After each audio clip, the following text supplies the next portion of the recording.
Good morning. Good morning. Good morning. Good morning, everybody. How are you doing? We're back. We're back for day 3 of Julian Conley trial. I don't know if we're going to be able to run the whole thing this morning in one sitting, but we're going to do our best, right? We're going to do our best. It's approximately 4 or so hours of footages. I'm joking. It's about 4+ hours of testimony today. In Once it's pared all the way down. So we might do it in 2 sittings. So just bear with me, okay? And we will do our best to get through it. So tomorrow, um, you'll be current. So if you want to watch it live, you will be in a good spot. Good morning, good morning, good morning, everybody. Good morning, Alikia. Good morning. I am Coco. Good morning, Sham. Gangstars got here first. I appreciate y'all. Happy Sunday. Getting here first. Okay. Good morning, everybody. Good morning, good morning, good morning. Guys, let's go ahead and get into our sponsor and we will get things popping in just a second. TTP Body. After years of trying countless products that didn't deliver, Los Angeles native Tamara Palmer decided to create her own. The result? TTP Body, where beauty and soul are nurtured together. Fuel your follicles, strengthen your strands, and let your hair flourish with the Ready, Set, Grow Hair Growth Oil. Kissed by an Angel, designed to deeply replenish and protect. Forever Young Body Butter. Indulge your skin with buttery richness and all-day moisture. Enjoy the Detox Me face mask. From scalp to skin, deep, clean, bold shine. TTP Body has you covered from head to toe.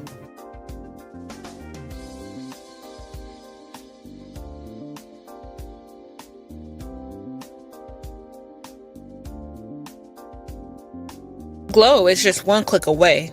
Hydrate, radiate, repeat. Discover TTP Body today.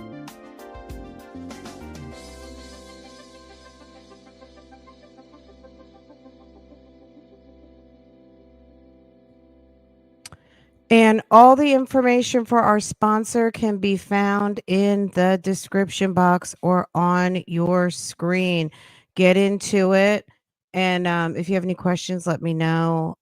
Been trying these products now for over a month and I really like them. The body butter is super duper moisturizing and rich.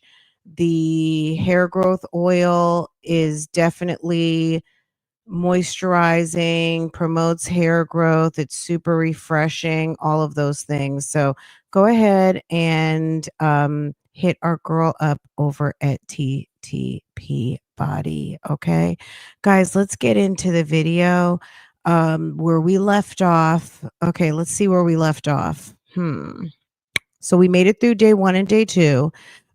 Just a brief recap. This gentleman, his name is Julian Conley. He is the last of his folk.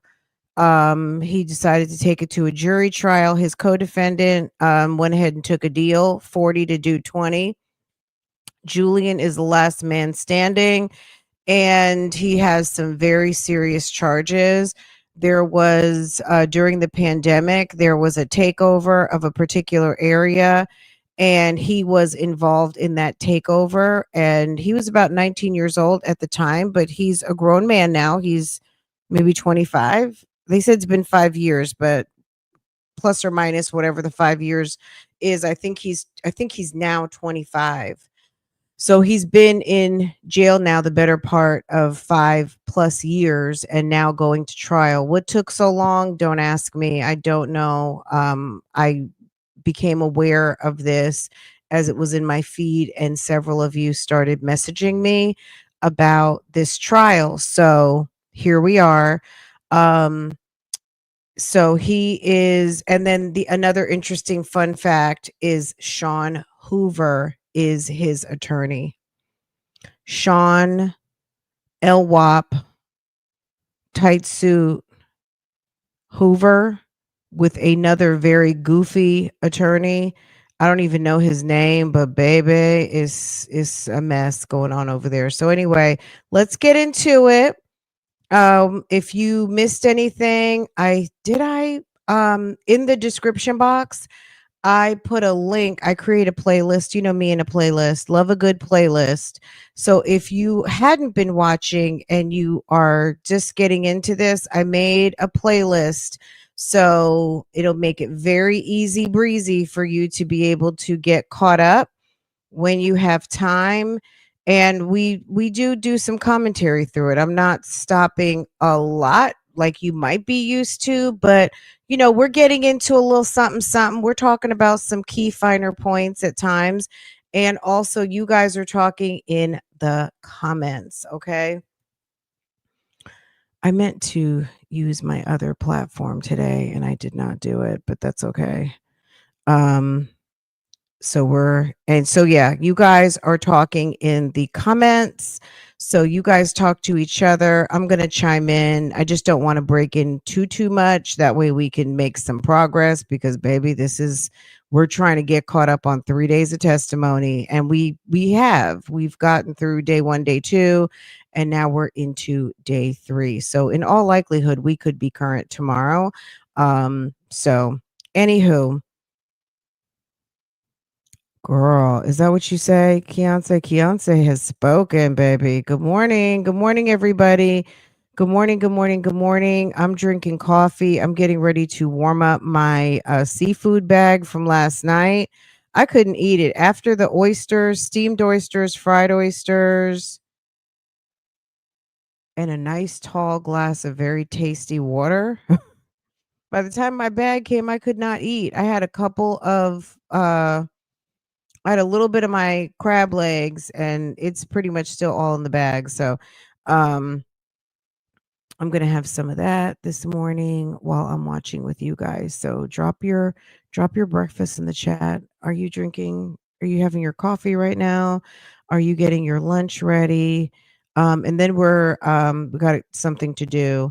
So we'll probably do a good couple of hours, and then we'll have to come back tonight if you guys aren't too sleepy. Yeah, because it's goes roughly about 2, and then it looks like they take a break from the 2:11 mark to about, yeah, so they have a little break, and then it comes back and then finishes up. So anyway, let's get into it. Let's get started. It's going to open up. Shawn Hoover is arguing a point and using very much his hands. Let's go.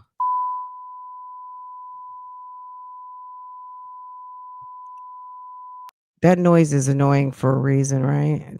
I guess it's there to get your attention. Always on, always in here. Okay, the switch. Okay, switch. All right. What he initially got at the beginning is not what the state was trying to introduce as physically, or It's the use of his hands for me. I'm not going to say too much.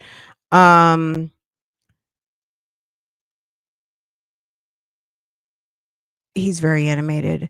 I think they're still arguing over that video evidence. Okay, it's Georgia Cappleman in the house. Prosecutor from Leon County in the avatar. We've now started to notice the prosecutor avatars entering the chat. Okay. I'm surprised we haven't seen a Will Wooten avatar. Interesting. Georgia Cappleman has made it to the chat. Good morning. Good morning. Good morning. Good morning. Yes, Hoover is arguing that damn video again. He's quite disturbed. But it is because they're getting ready to get so where we've heard a lot of technical things. So let's just recap a little more. Day 1, what did we hear? Oh my God, I'm at a blank. Day 1, we kind of heard from the husband and wife. We heard from the bus driver. We heard from they were setting the scene of what was going on at the time. The opening statements. We heard from the husband and wife who were attacked earlier and lives were threatened and they didn't really know to the extent. We heard from the bus driver. Then we heard day 2, we heard from the boyfriend, Mr. Omar. We heard from the mama of Miss Secoriea. We heard about the scene. We heard about people who were threatened. We heard from the parents, the mom and the boyfriend of the baby who was murdered or killed during the commission of felonies. Um, we heard from a local WSB TV newscaster, Tom Jones, who probably I think works with Mark Winnie and Ashley Lincoln. Okay. Um, we heard from some crime scene folks. So we've heard a lot of technical things. We've heard the personal stories, and we heard from a detective who was in the Homeland Security who was telling us basically what was going on at the time and the video footage that they pulled. So now we're getting into the actual detective who investigated the case. So from a law enforcement standpoint and why we are at this trial right now, we're going to be hearing from the lead detective who is going to tell us exactly how they identified Sir, Mr. Conley, and why he is on trial at this moment. Yes, period. Happy birthday. Happy birthday. Come through Virgo season. Whose birthday is it today? Someone must have said it was their birthday. I don't see it. I'm getting ready. Okay. I don't see whose birthday it is, but I must be skipping it. I don't see it. Okay, if it's your birthday today, happy birthday, happy birthday, happy birthday. Put your hand up if it's your birthday. Happy birthday to all my September people, all of my Virgos, all of the Libras coming through. Okay, heavy on the 50s. Okay, boo boo, happy birthday, hun. Happy birthday, sis. Okay, getting it right in. Okay, when does Libra start? Tomorrow? Virgo ends never. Okay. It's Virgo season all the time. Okay. Period. But I think Libra season may start tomorrow or the next day, probably sometime after the sun goes down or something tomorrow. Right? Okay, Libra. Okay, Shalon. Hey boo. See the Libras are going to Libras, put your hands up, okay? Libras, happy birthday, but it's still Virgo season, okay, boo? So happy big, not the little birthday to all the Virgos. August, September, we did it. It went so fast. I was thinking yesterday, like, oh my God, I can't believe like my birthday already passed. It went so freaking fast. But hey, we'd get to do it again next year, right? All right, guys, let's get into this because we got a lot going on. Um, let's go. His accurate representation of what he got. So now we know there's a compilation that's zoomed in that has circles on it. You know, there are pictures that are zoomed in and have circles So on you it. see, he's complaining about the video. Yesterday, he was complaining that there was some video that had already been kind of not manipulated in a bad way, but there was some video that they were working with. You see how they have that device where the person can do some circles, they can make notes on the screen. So I guess they had submitted some video with notes on the screen and they've got a problem with that. So they ended up using the raw video. Hoover's going to complain about anything, in my opinion. Did something to it. And now we know that there's an unknown number of people in the district attorney's graphics department that have done modifications, alterations to this video as well. Because of the steps that members of the state took, 3 issues that I believe have popped up. First one is a foundational issue. The second one is a 702 Daubert issue, and that's completely created because of the state. And the third one is an identification issue. And I say it's an identification issue, I'll jump ahead just a little bit. We believe that these alterations or these modifications, changes were made so the state can bolster Detective Shepard's testimony that the person they circled, the person that they followed, is the person that actually killed that young girl. That's why there's an identification issue that we must address. But first, when it comes to a foundational issue,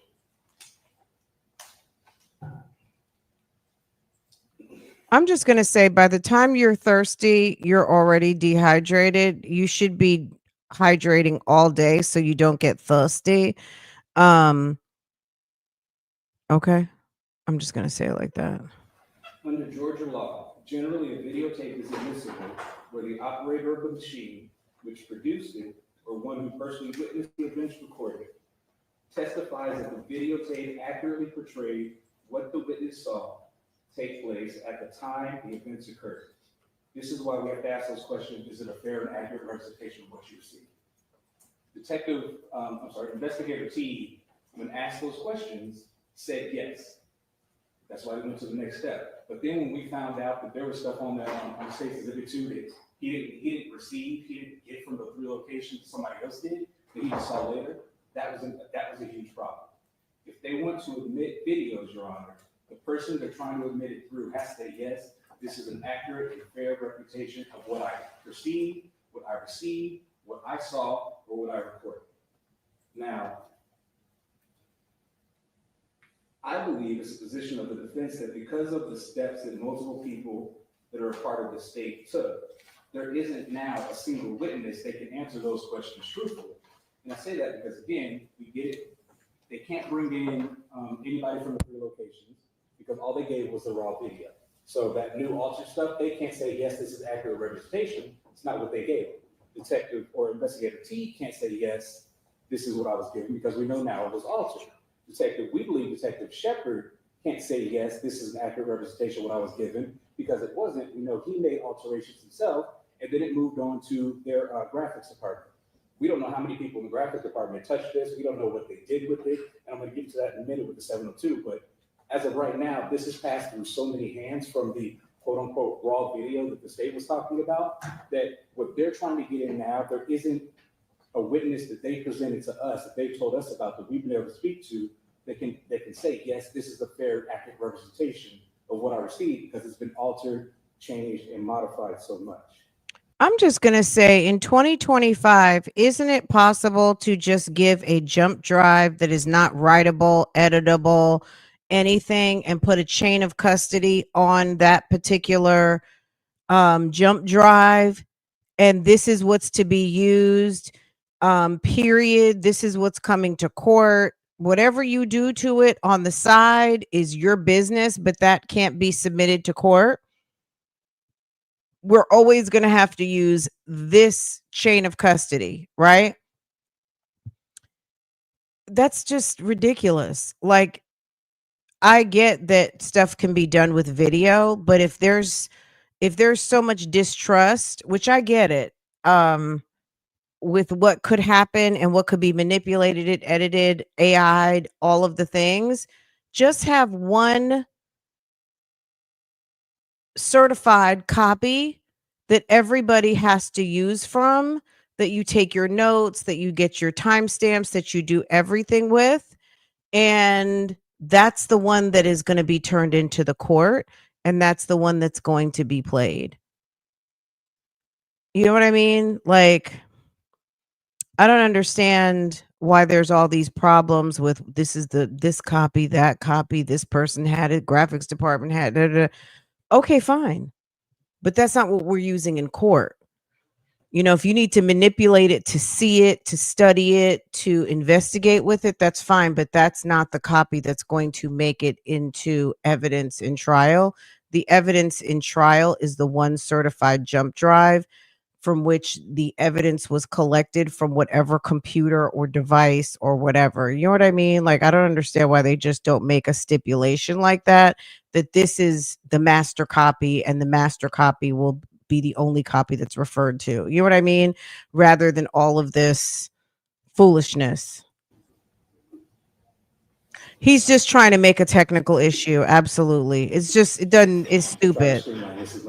I mean, it's not stupid if somebody manipulated and did something to sway the jury in a way, but at the end of the day, the video is what the video is. Now, issue 2, which is the 702 Daubert issue, I first like to address, bring to the attention of the court, Mitchell v. State. I know I gave you a copy of this a couple of days ago, but that's Mitchell v. State, 320 Georgia. Right. All they'd have to do is put, what do they call a blockchain?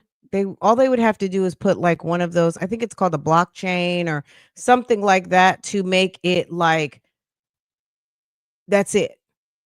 And a chain of custody, and that would be it. Degree of 2025 case. Under Rule 701A, a lay witness may testify in the form of opinions or inferences that are rationally based on the perception of the witness, helpful to clear an understanding of the witness's testimony or the determination of a fact and issue, and not based on scientific, technical, or other specialized knowledge. As the court's fully aware, because we're in Georgia and we're a rule of evidence, now we're in the 24/7 702 and the Daubert standard. And I bring up the Daubert standard, Your Honors, because again, we're not talking about just the raw footage that was given from those 3 locations. Alterations, changes, a lot has been done with these videos to get to what the state's trying to introduce now. A lay witness can't come in because again, we still don't know how it got from point A to point B to point wherever we are now. So now I believe they have moved all of this if they're going to try to introduce it to the Daubert standard, because there's some type of other specialized knowledge. He does a lot of talking with his hands. He really, I wonder if he's able to sit with his hand, stand there at the podium with his hands still, because he's very doing overtime with the handwork. That was put into these exhibits and into this evidence that didn't exist at the beginning.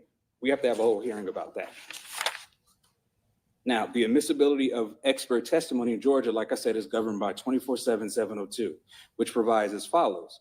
If scientific, technical, or other specialized knowledge will assist the trier of fact to understand the evidence or to determine a fact and issue, a witness qualified as an expert by knowledge, skill, experience, training, or education may testify thereto in the form of an opinion or otherwise if the testimony is based upon sufficient facts or data, the testimony is a product of reliable principles and methods, and the witness has applied the principles and methods reliably to the facts of the case which have been or will be admitted into evidence. So not only does their witness have to be able to lay the proper foundation that what they received is actually fair and accurate, they also now, because they manipulate and altered it so much, they have to be able to, under the 702 Daubert standard, lay the foundation that not only what they did is reliable in the methodology they use, but they used it reliably in this case. That has not been done yet. Detective or Investigator Teague is not in a position to do that. None of the people from the 3 locations is in a position to do that. I mean, just like they did yesterday, just admit the one true copy. Like, what's the big damn deal? What changed? Just admit the one true copy, the original download, and leave it at that. We have no idea how many people were in their graphics department. Don't know if any of them are actually qualified to do that as well. We don't even know who those people are at this point.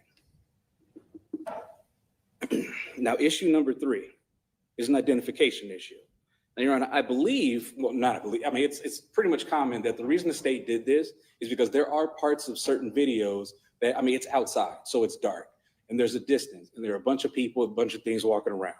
I believe one of the arguments the state's going to say is the alterations, the changes, well, I don't know if they're deletions or not, but the modifications that they took part or that they did to create this compilation and to create these still photos and to create all of these circles and markings, they did it not to change the substance of the video, but just to give an identification, to make it clear of who they want, what I believe the jury to believe is the actual shooter that killed that little girl. There's a huge problem with that, Your Honor. Number one, when it comes to— I hate how they keep saying that little girl rather than saying her name is Secoriea Turner. They want to be able to highlight the video to be able to identify the person that killed Secoriea Turner, not that little girl. Identification in Georgia, there are ways to work around that. Or I'm sorry, there are procedures that have to be. They give him any winnable cases? It doesn't seem like it, T. It's giving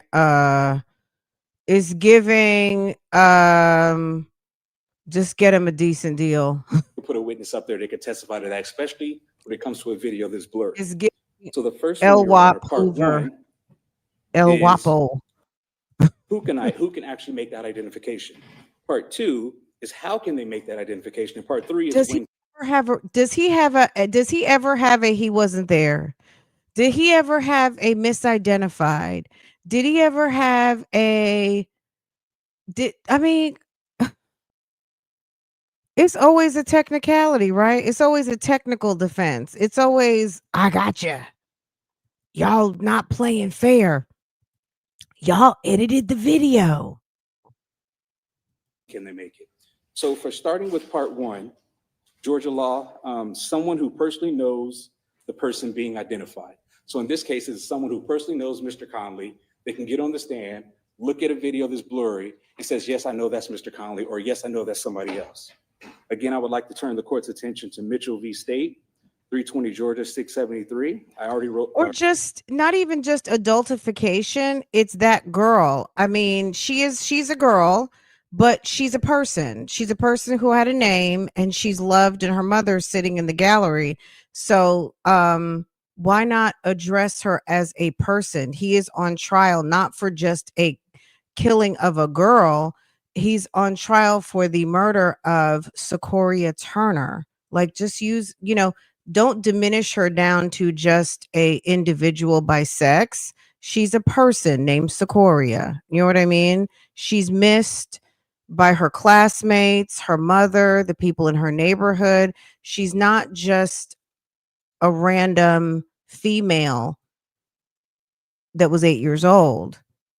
And even if she were, at the end of the day, use her name. My God, like, that's what she has a name for.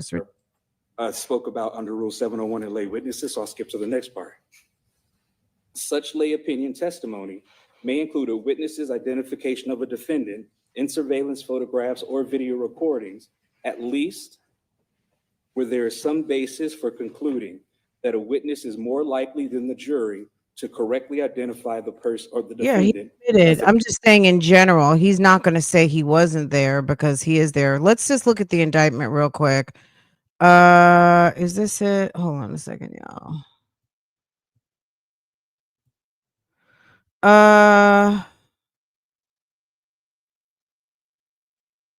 Girl, this one isn't it. Hold on. My bad.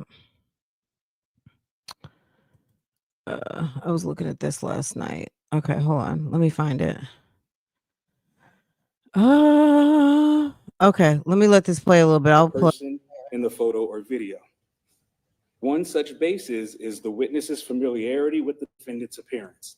In most cases, the opportunity to observe a person's mannerisms, gait, and similar characteristics depicted in video footage will increase the likelihood that a lay witness familiar with the defendant will be better equipped than jurors to identify the defendant from such images.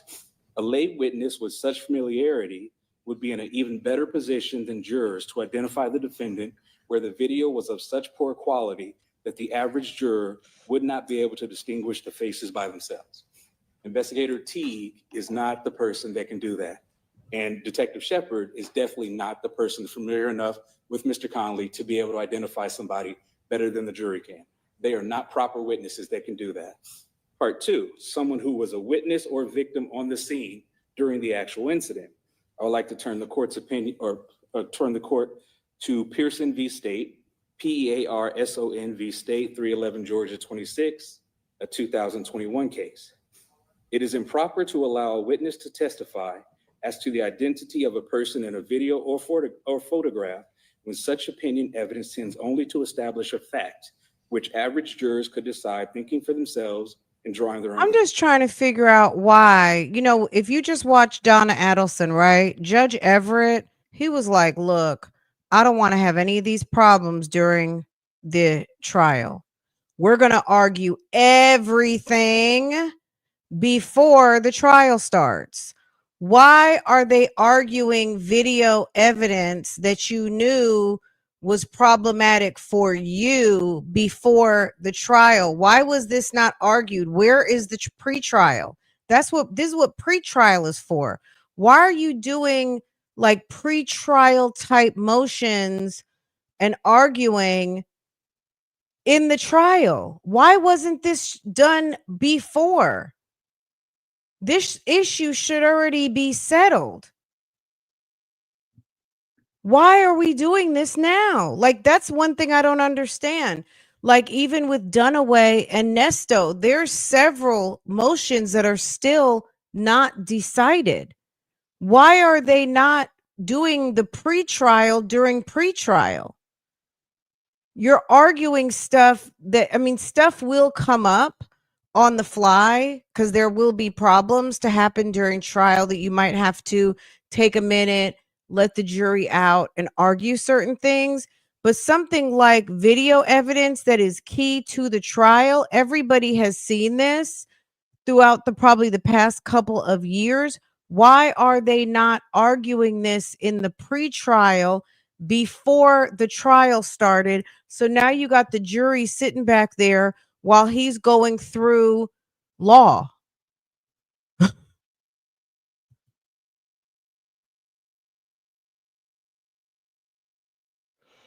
Hey, boo boo, how are you, hon? Am I tripping? Because, I'm not a lawyer, but I'm just like, sometimes you watch legal proceedings and it's so smooth because they've worked everything out before the trial. And then you got the stop and start every 5 minutes because somebody wants to argue a blue pen. And meanwhile, you had an opportunity to argue the blue pen 3 weeks ago, but you chose to wait for dramatics during the actual trial. But Everett wouldn't even allow. Everett would be like, is there anything else? I forgot what they had to argue. There were a couple things that had to be sorted during Donna Adelson a couple weeks ago. And Judge Everett was like, look, we're not going to do this. I promised these people they'd be out of here in 2 weeks. And this is what we're not going to do. So we'll stay here till tonight if we have to, but we're going to get every issue off the table so we can finish with this trial. We're not going to be stopping and starting and having the jury go out because we're arguing things that should have been done in the pretrial.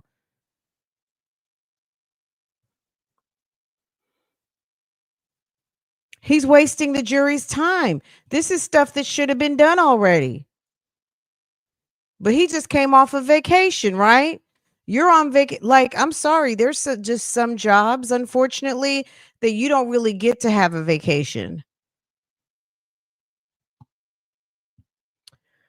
Not to say he doesn't deserve one. I don't know that man. But at the end of the day, there's just some jobs that you just know when you are in college and you're preparing to go to professional school, you're going to law school, you're going to medical school, you're going to wherever you're going to receive your advanced training and education to enter a particular field, you're going to be working very hard to earn that coin. So if you want a job where you're going to be chillaxing, then you might want to pick something else. Some professions you already know come with a certain time requirement, which means personal life is on the back burner. Period. That's just the way it is. Pick something else. Conclusions. The video in this case, however, does not clearly show the man's face. So it would have been difficult for the jurors to identify the man. By contrast, Frazier, who was the witness who took the stand and made the identification, was familiar with the appellant, was a witness to the events in the video, so her testimony was not based merely on her opinion of whom she saw on the video, but also her recollection of what she experienced in the parking lot. So in this particular case, Your Honor, this witness not only saw the video and said, yes, I can ID the person, she was actually a witness on the scene when the video was taken, and her testimony wasn't based just off the video. It was based off of something more than the video. Again, investigator Teague is not that person. He was never in that position to make that identification. And Detective Shepard definitely wasn't there. He's not in the position to make that identification. So part 3, when we come to law enforcement and non-experts, because again, Detective Shepard hasn't been qualified as an expert under 702 Daubert. So right now he's still considered not a I would say lay witness. I'm not sure if we can call cops that, but a non-expert. And I'd like to draw the court's attention to United States v. Wiley, Wiley, 78 F 4th. I'm so tired of this man. Okay. This is the indictment for Julian Conley. If you notice right here, it says Jerrion McKinney. I'll have to look him up to see what his says. I'll look him up after, but you see a host of charges. Julian Conley is 1 through 15 and 17 through 20. Okay. 1 through 15, murder.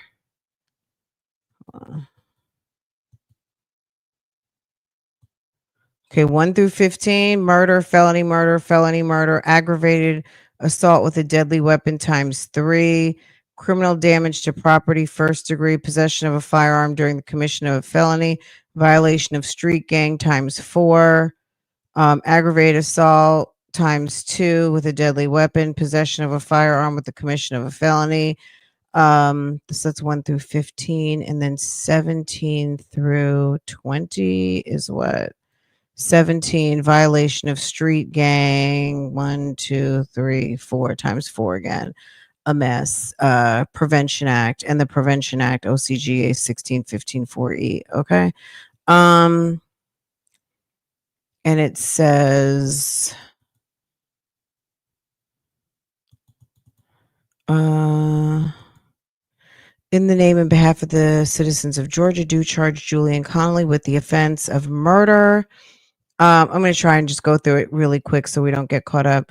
The aforesaid County Fulton on the 4th of July unlawfully and with malice and forethought caused the death of Secoriea Turner, a human being. Felony murder through aggravated assault with a deadly weapon as alleged in count 4. The indictment of this indictment caused the death of Secoriea Turner, a human being. That's count 2. Criminal damage to property, that's probably the vehicle, alleged in count 7. In the death of Secoriea Turner, count 4, aggravated assault with a deadly weapon, Secoriea Turner.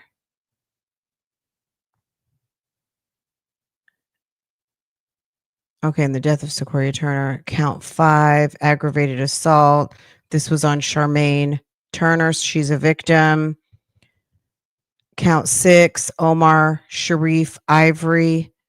They were in the vehicle that was attacked.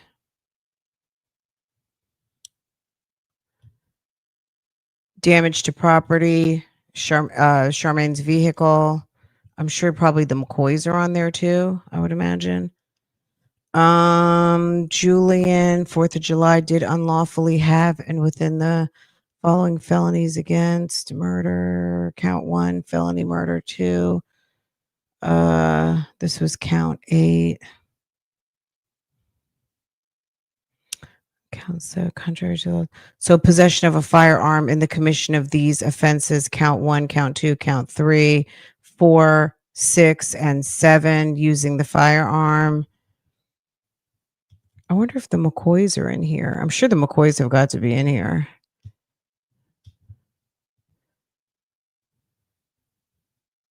And so, see, this guy, Jerrion McKinney, he pled guilty.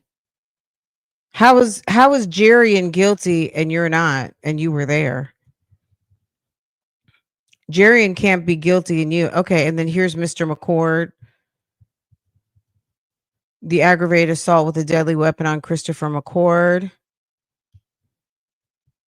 And Mrs. McCord, Samantha, right there. He's screwed.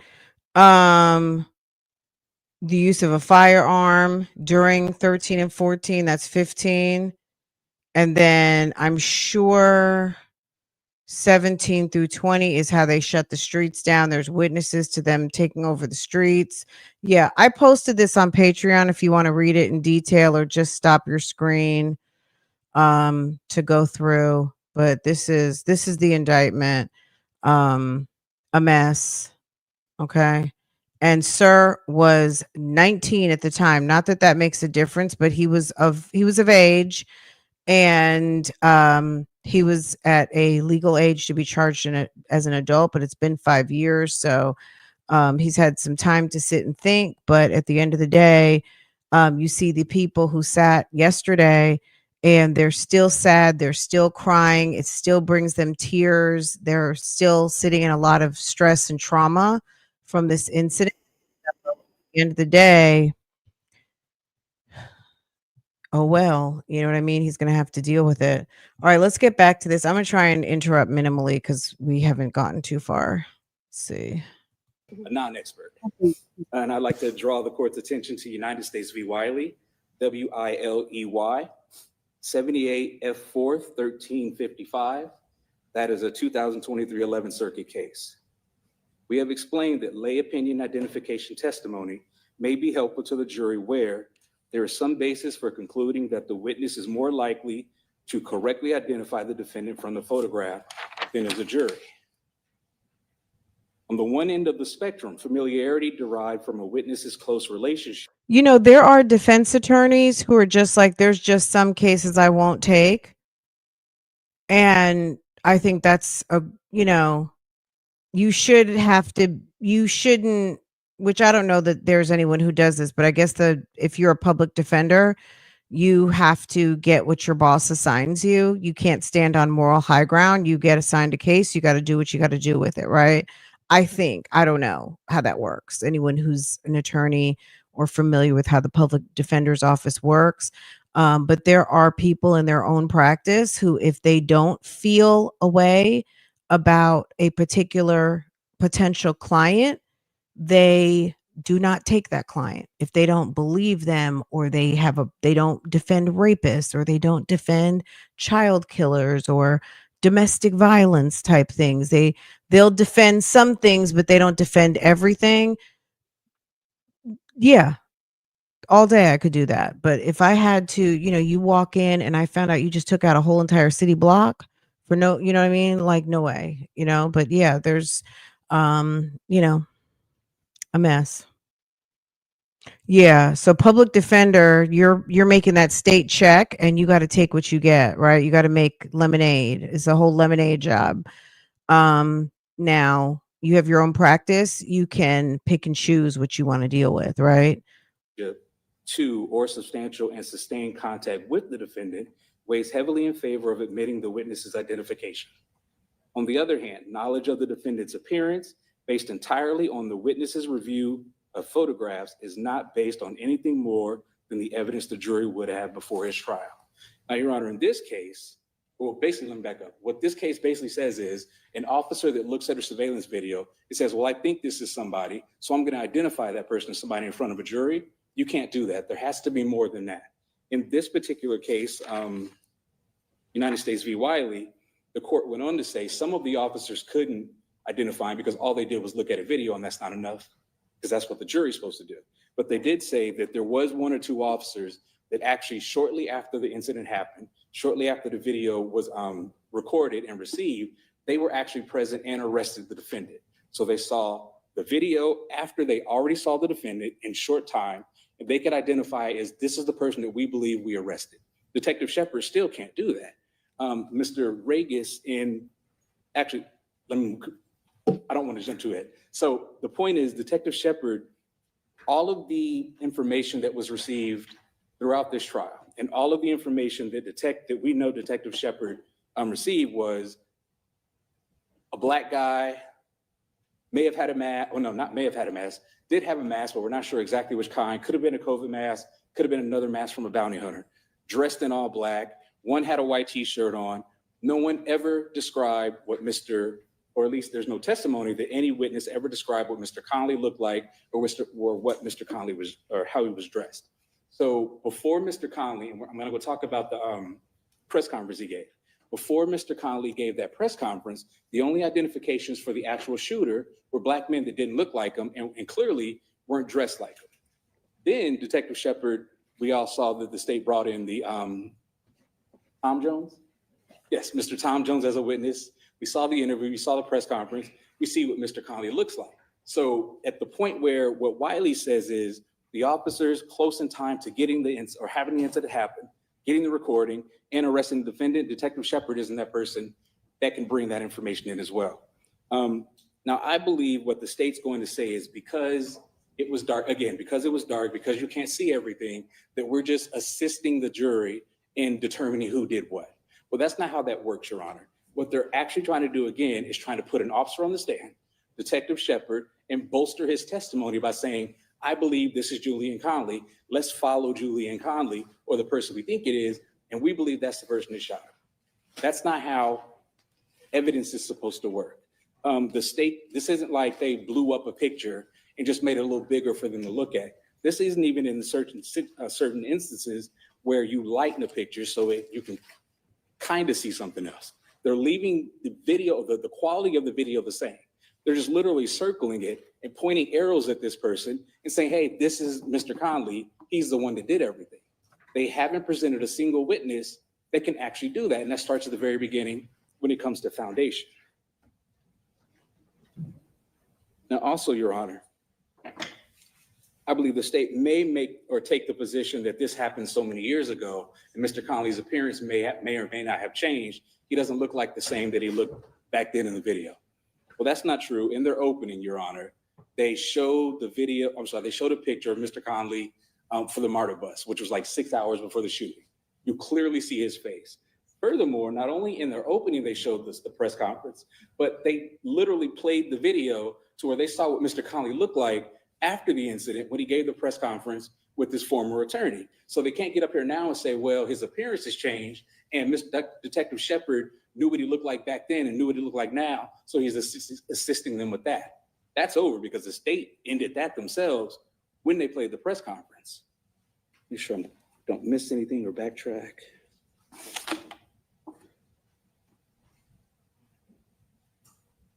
So at this point, the state conceded when we first addressed this issue, that it's not a demonstrative. I believe they're going to get up here and say this is still substantive evidence, and they haven't changed the substance, but that's not true, Your Honor. The substance of a video is what the video actually shows. The substance of a video isn't this is what we want you to look at in the entire video. At the point where they take the entire video, they splice it up to show the jury what they want the jury to see. They circle certain people that we can't or that they can't identify, and they possibly can't know who it is. They point arrows to the person, put words underneath, and then follow that person. That changes the substance of the video. And because for all of those reasons, Your Honor, until we know exactly what happened, exactly who touched it, exactly how it was used, exactly how many hands it passed through, and exactly a witness that can lay the foundation and go through all of these steps that the state created by changing these alterations, we believe that State's Exhibit 2, the way they're trying to introduce it, is inadmissible. Now, if they want to introduce the raw video that they got from the BP, the liquor store, and the warehouse, we are fine with that. But anything other than that, Your Honor, we're going to need a day to argue all of this with their witnesses after we talk to our people to figure out what was done. So for those reasons, we're asking that you keep out all of the alterations and only bring in the quote unquote raw data that was received at the beginning.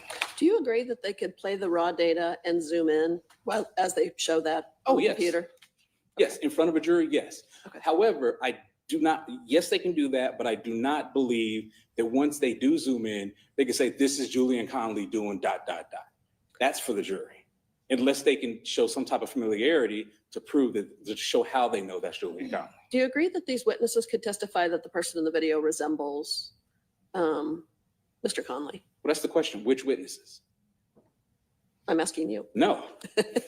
And I don't think any of the law enforcement could say that? I believe that they can say that that is Mr. Conley in the MARTA bus. 100%, I believe they could say that. I believe that they can say that that's Mr. or someone that resembles the clothing, kind of the clothing that Mr. Conley was wearing in the parking lot. After that, when they're doing circles and pointing arrows, absolutely not. You cannot see who that person is. The only people that would be the people that were actually there during the incident.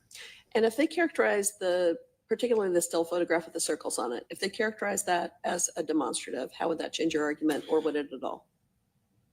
Well, then it would go under a 403 analysis. And I really can't answer that until I know which witness is going to say it, how they have the information to say it. But then we could definitely make a 403 analysis on it. Okay, thank you.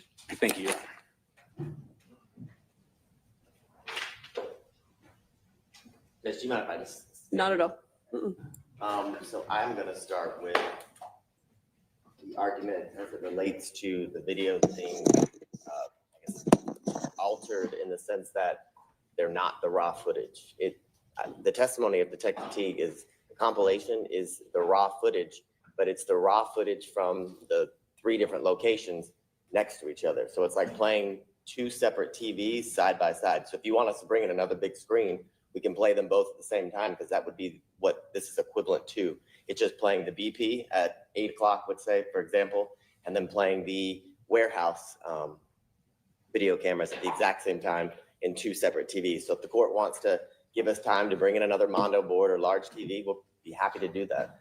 As it relates to the circles that were placed by Detective Shepard around individuals that he believed to be persons of interest as it relates to his investigation. I would give the court the United States v. Rowinski, which is ROWINSKY, the 2013 U.S. District Court of Florida from 2013.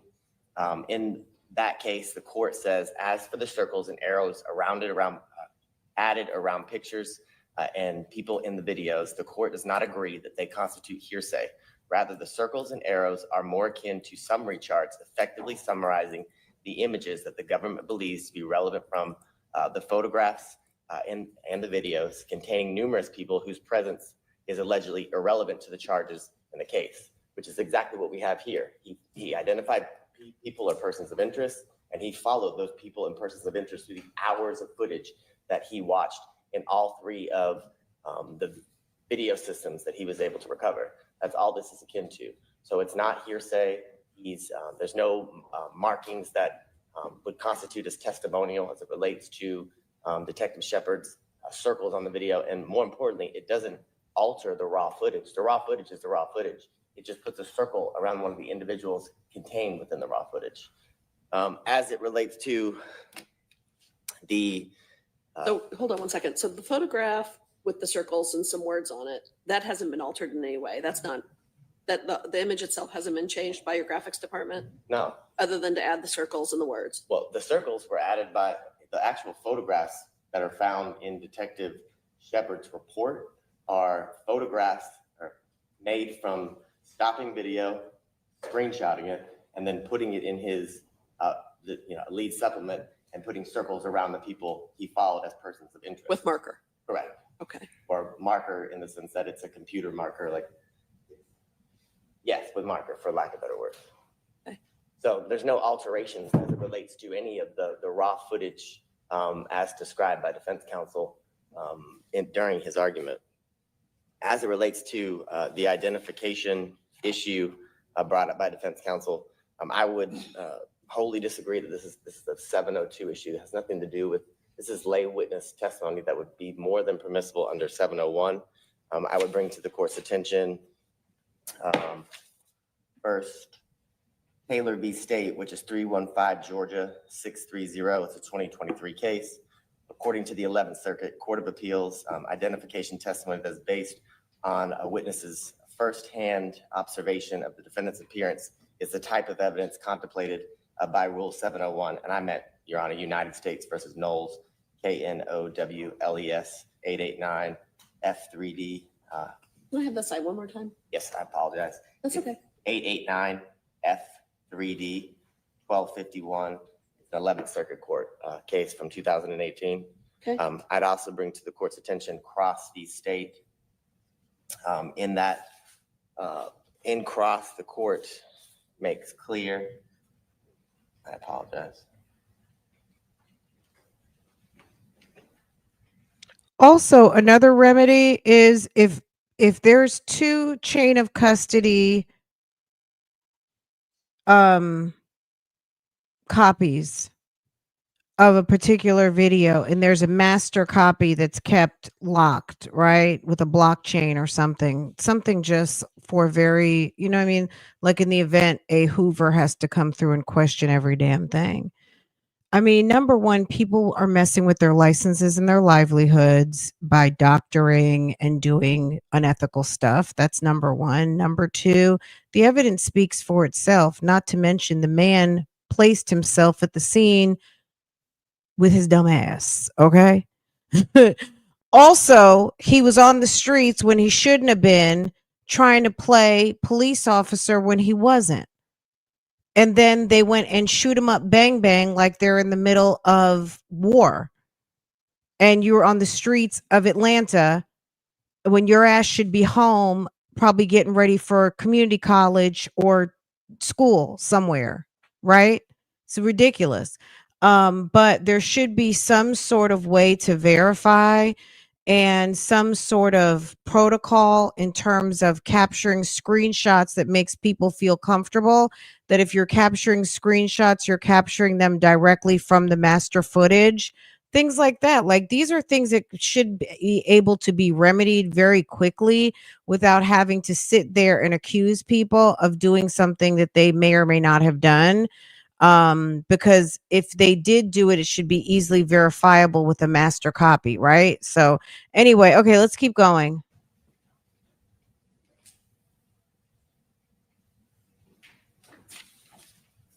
In cross, the court says rather than setting forth specific factors that must be present for the admission of identification testimony under OCGA 247701A, the Supreme Court of Georgia has held that such lay witness testimony is admissible so long as there is some basis for concluding that a witness is more likely than the jury to correctly identify a defendant as an individual depicted in the video recording. Then lay testimony identifying a defendant in those video recordings is admissible under 701. And what's the site for cross again? It's 370 Georgia, Appeals 250. 50. Thank you. And then I'd like to bring to the court's attention a recent case as it relates to the same or similar issue for identification. In United States v. Wilson, 143 F 4th 647, pin site 663. It's a Fifth Circuit Court case that just came out July 17th, 2025. It is almost directly akin to the case that we have, or the situation we have in this case, Your Honor. Deputy Atkins' identification of Fernandez and Wilson, the defendants in that case, fits comfortably within the appropriate authority. A specialist in apprehending fugitives, like Deputy Atkins, had become familiar with Wilson and Fernandez's appearance while investigating them. And Deputy Atkins' testimony was particularly helpful to the jury because Wilson and Fernandez were wearing hats and sunglasses in the Instagram photos and videos in which he was permitted to identify the defendant from prior video footage that he had also been able to come in contact with, which is akin to Detective Shepard in this case. He not only looked at hours and hours of video footage, but he also was able to get the defendant's entire Instagram username profile, where he saw hundreds and hundreds of videos and footage, photographs of this defendant. He was also able to get several hundred photos that were sent to him from the bolos that were distributed throughout the media in the city of Atlanta of people identifying the defendant as Julian Conley. And to me, this is almost a moot point because the defendant himself identifies himself as the person in the red from the scene when he gives his interview with his counsel at the time, Mr. Patterson. So I think they concede that you can prove that he was at the bus. The issue was in the other photographs. Am I speaking out of turn? I guess I guess that's the confusion that I have, because the photographs, or it's video, because I don't really have any other photographs, but it's video where he's wearing the exact same thing in the video, the Marta video photograph, in which he identifies himself in, making the point moot. And more importantly, during the interview in which he gave with Tom Jones and his counsel next to him, he admitted that he was standing there at the barricade at the time the shooting occurred, which is exactly what Detective Shepard's testimony would be based on his hours and hours and hours of footage that he reviewed from the BP warehouse footage, as well as the package store video surveillance, Your Honor. So based upon all of the case law and the evidence that would come out before Detective Shepard, and I guess the point of admitting it through Detective Teague was exactly what defense counsel mentioned during his argument. Detective Teague is the person who was able to retrieve all of the raw footage, which is exactly what the compilation video is. It's all of the raw footage that is put together. It's not spliced. It's literally the same raw footage from the same time period playing at the exact same time with Detective Shepard's circles on them. So in terms of laying a foundation for it, you absolutely had to have that testimony. Correct. Okay, do you need a ruling? You want to follow up? You Yes. have anything you want to say? Okay. And did I cut you off or were you finished? I would have been repetitive, so I'm glad Okay. to cut me off. Okay. I'd first like to say, before we give a ruling, I gave the court and the state my case law a couple of days ago.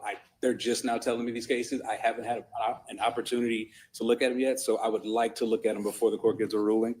Secondly, Your Honor,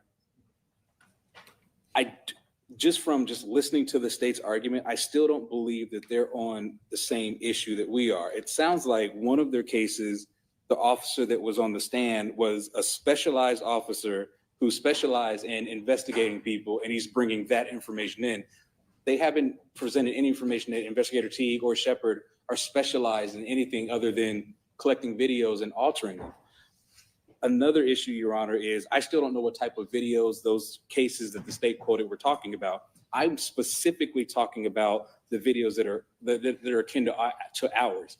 It's not 100% true when the state says they're just putting two separate videos up side by side together. Your Honor, at some points there's like a 6-hour gap in between when you see or when they want you to see Mr. Conley, and then when they want you to believe who you're looking at as Mr. Conley is now.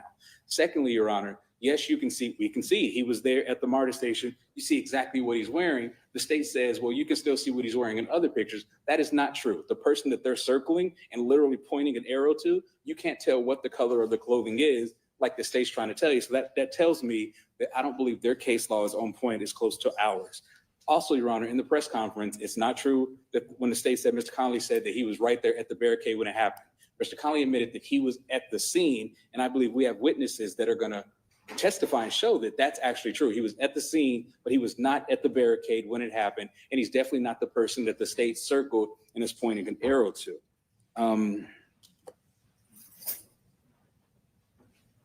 And I think the biggest thing, Your Honor, is at the point where you take raw video footage and then it passes through the hands of multiple people in multiple departments so you can bring it in to show that shows there's some type of specialized knowledge. We still have I am not able, and Mr. Regis is not able, Ms. Broderick is not able to properly cross a person when we don't know what happened with this specialized knowledge.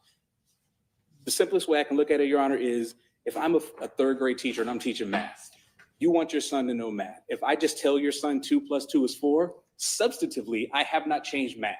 2 + 2 = 4, but he didn't take the steps to get to it. That's what evidence is. We present evidence to give the jury the steps to get to it. If we allow the state to bring in a video, circle it, put an arrow on it, and say, this is Julian Conley, they're bolstering, this is Julian Conley, without allowing them to take the steps to get to it. So for those reasons, I would like to research their cases before you give a ruling, and I can do that. Shepard's next?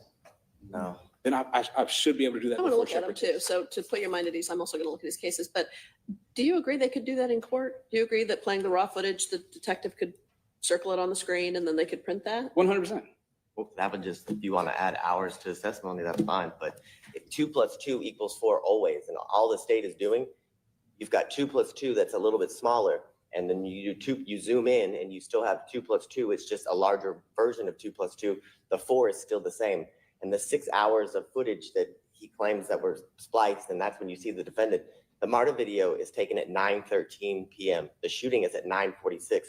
We're at less than a half an hour to when the defendant is seen in the exact same clothing that he is in the MARTA and at the barricade. And to be clear, during the interview, Mr. Patterson and his client say that he is at the barricade. He is there when the car goes by, that he witnesses allegedly one of his friends get hit by the car, go down, get up, and start to shoot. And he would be able to testify to that, or he'd be able to tell whoever he needed to say as it relates to that, but he's choosing not to say anything further as it relates to the investigation, where the exact words of the interview by his agent. Okay, let's all look at those cases and we can take this up later. I don't want to overcomplicate it. The purpose of the authentication statute in Georgia is that we don't have to bring the camera maker, we don't have to bring whoever developed the photograph.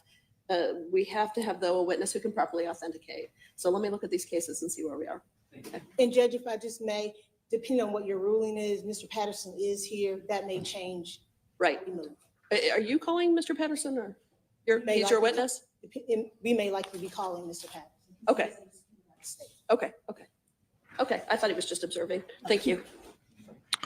So Mr. Patterson doesn't show up today. Well, in day 3, but I guess hold on. He might show up on day 4, which would be tomorrow, because this is all Shepherd for day 3. Okay. Hoover's analogy was stupid because every bit of evidence, you're not going to find out the nexus of every piece of evidence. Sometimes a piece of evidence, I would imagine, is just the evidence. I mean, you could have a red t-shirt, but you're not going to have a receipt that red t-shirt actually belonged to the victim, other than they say, yeah, it belonged to the victim. It was taken from their body. It was this, it was that. I mean, he said something about foundation. I mean, at the end of the day, they need to create some sort of blockchain, some sort of certified one true copy, and then let everything come from that. It's ridiculous. It's like Hoover. I get what Hoover's doing. He's trying to do something because they don't have anything. Clearly, this guy turned himself in. He identified himself, all of these things, and they're trying to create some sort of opportunity for him to get off on some sort of some sort of, aha, we caught you. It's ridiculous. Okay, are we ready with a different witness that doesn't require this? Yes. Okay. But I guess we should probably bring to the court's attention, the witness is it's a short GBI witness. That's the witness that was scheduled to testify prior to. What's the nature of its expert testimony? It's GSR. Okay, so it will be quick. Okay, that's fine. It's this guy right here.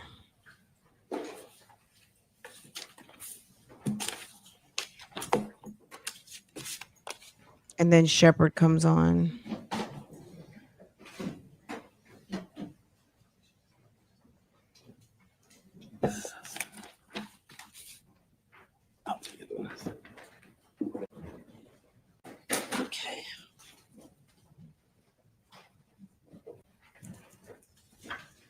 Okay. It's like, Hoover, would you sit down? He keeps getting up. Okay. Don't they have Teams or something? Don't y'all have Teams or some sort of messaging on your iPads instead of getting up all the time and being disruptive?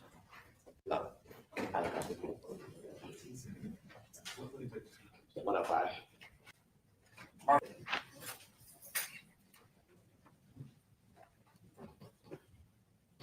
Wow, that lady's tall. You see how tall that lady is? That lady's got to be 6 feet. She's got to be at least 6'2". The lady in the red pants? Sis is tall. And then there's the mama right there. That's Miss Charmaine. That's Secoria's mother, if you missed yesterday. I don't know who that is. I'm imagining maybe that's Secoria's grandmother. Maybe whoever it is probably support for the mom, right?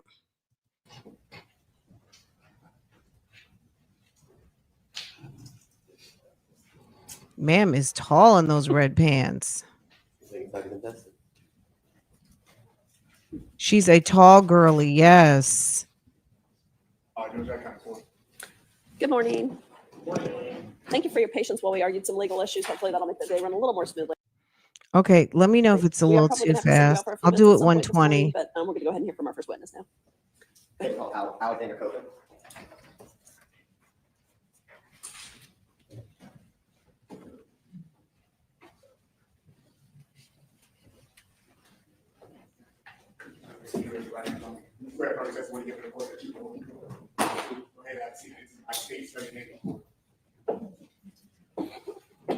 My name is Alexander Coven, ALEXANDER, COV as in Victor. Came in prepared to give testimony, spell his name, everything. IN. You go, Alexander. Good morning. Can you tell us how you work at Redwood, sir? I am a scientist, a microanalyst in the trace evidence section at the Georgia Bureau of Investigation, Division of Forensic Sciences, commonly known as the State Crime Lab. And can you tell us how long have you been employed at the GBI or the Georgia Bureau of Investigation, the State Crime Lab? About 10 and a half years. And of those 10 and a half years, have you always worked in the position of a microanalyst in the trace section of the GBI? No, for maybe the first 9 or 10 months or so, I was a lab technician in the trace evidence section, and then I was promoted to the scientist position. Can you tell us, what is the trace evidence section of the GBI, Georgia Bureau of Investigation? Trace evidence deals with any areas of analysis, a multitude of which are dealing with gunshot primer residue or GSR, paints and coatings, plastic, tape, hair, fiber, glass, fractured materials, and a lot of general unknowns. And if you could, for the jurors, explain to them your educational background and training that you've received that allowed you to work in that area of science. I received a Bachelor of Science in Chemistry from Albany State University. And upon being hired at the GBI and promoted to the scientist position, I started a training program. And the way we do it is whatever area of analysis we need examiners in, that's what you're going to start your training in. And for me, it was GSR. And so that was about a 6-month-long training program, like going back to school again, lots of reading, exercises, tests. And then once that was complete, about a 3-month-long supervised casework phase where I was doing real casework, but my trainer was going through some of the technical steps with me as well. And when it comes to every area of analysis that I'm trained in, that's a similar training program that I have to go through. And you mentioned specifically, I know your testimony that trace evidence looks at paint, things, GSR, gunshot residue, and other items of trace evidence. I want to specifically talk about what you just described, that you received specialized training on GSR, gunshot residue analysis and testing. Can you tell the jurors what gunshot residue is and the training that you received specifically to identify or attempt to identify gunshot residue and items of evidence you received? Gunshot residue, gunshot primer residue specifically, which is what we were looking for in these types of examinations, are a collection of microscopic particles that are created when a firearm is discharged. This plume or cloud of vaporous gases are formed when a firearm is discharged and kind of behaves like a plume of flour or baby powder, if you will. These particles that we're looking for are invisible to the naked eye. Molten discrete particles containing all 3 of the elements lead, barium, and antimony. And they have the ability to settle out or land on any surfaces in close proximity to that firearm that has been discharged. And as far as the training for GSR, again, it was a 6-month-long training program, like going back to school. And over the years, we stay abreast on any new research or journal articles coming out that pertain to the science. And we are also proficiency tested on a rolling basis, maybe every 1 to 2 years, to make sure that I'm still proficient in doing GSR analysis. I know you said the first 9 to 10 months of your employment at GBI, you worked as a technician in the trace section. You were then promoted to the scientist level. Can you tell the jurors in those 9 years you have been a scientist? Have you always worked in the area of GSR, gunshot primer residue analysis and testing? Yes, I have. And I think you just mentioned over the years, as you continue to employment, you also continue your training relates to that specific area of science, specifically in the trace evidence area. Yes, I did. And you had an opportunity in the last 9 years to testify in a court proceeding like this one about your training and about your findings and conclusions as it relates to testing for gunshot primer residue, also known as GSR. Yes, I have. And have you, during the time you've testified on GSR, have you been qualified as an expert during the time you've testified? Yes, I have. You're at this time state you would tender Alexander Coven as an expert in gunshot primer residue. Any objection? No objection. He's so qualified. Thank you, Judge. Now, you a few minutes ago kind of explained what gunshot primer residue is and how it's created. Now, can you tell the jurors how you received the evidence that you attempted to test for the residue that you talked about? Any law enforcement agency in the state of Georgia or DA's office can submit evidence to the Georgia Bureau of Investigation, Division of Forensic Sciences. And typically that will come in through our evidence receiving section, usually through the lockbox system. And that is a wall with a row of lockers in it, where somebody can open one side of the lockers, deposit the evidence, and once that locker is closed, no one else has access to it, except for our evidence receiving technicians on the other side of that wall. They will then take that evidence, get any proper documentation that came with that evidence, and create a GBI specific case number for it, itemize all of the evidence that came with it, and route it throughout the laboratory to any section where the examination for that evidence is needed. And before we get into the evidence that you received as it relates to this case, can you tell the jurors, you talked about the process and how gunshot residue is scattered or dispersed from a firearm, but can you tell the jurors where on a person or an object that gunshot residue can typically be found because of that plume of, for example, you said like baby powder as it expands? Where on a person or object. So, for instance, if you are a shooter and you discharge the firearm, the GSR particles will be landing or settling out on any surfaces in close proximity to that firearm, to include you yourself if you're the shooter. So mainly your hands and maybe the front side of your body, so your clothing items. And then, of course, again, anything that's in close proximity to that discharging firearm. Okay. And I want to direct your attention. Can you tell the jurors when evidence is received, like you talked about, does the GBI create a unique case number for every piece of evidence received as it relates to a specific case? There will be one case number created, and then each piece of evidence will have its own item number. And as it relates to GBI case number or DOFS case number 2020-1017123, did you receive evidence as it relates to that case? Yes, I did. And can you tell the jurors what evidence did you receive related to that unique case number? I received a GSR collection kit identified as used to sample a Jeep headliner. I want to show you what the previously admitted evidence. Let's see, exhibit 104. You can already open, look inside of the bag, sit around. Okay.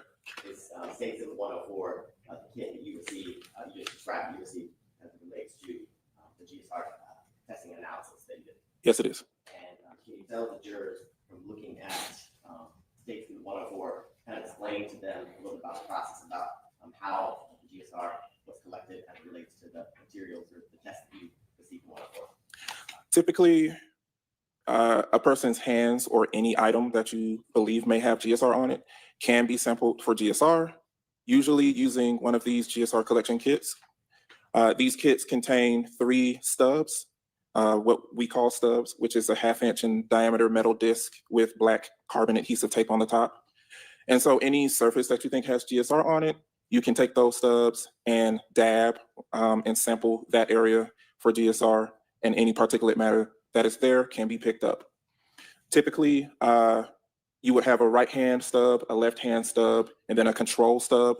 That control stub is not to be touched to anything. It's just to be exposed to the collection environment, showing that there's no extraneous GSR in the collection environment, which can also be carried throughout the entire examination process with me at the laboratory.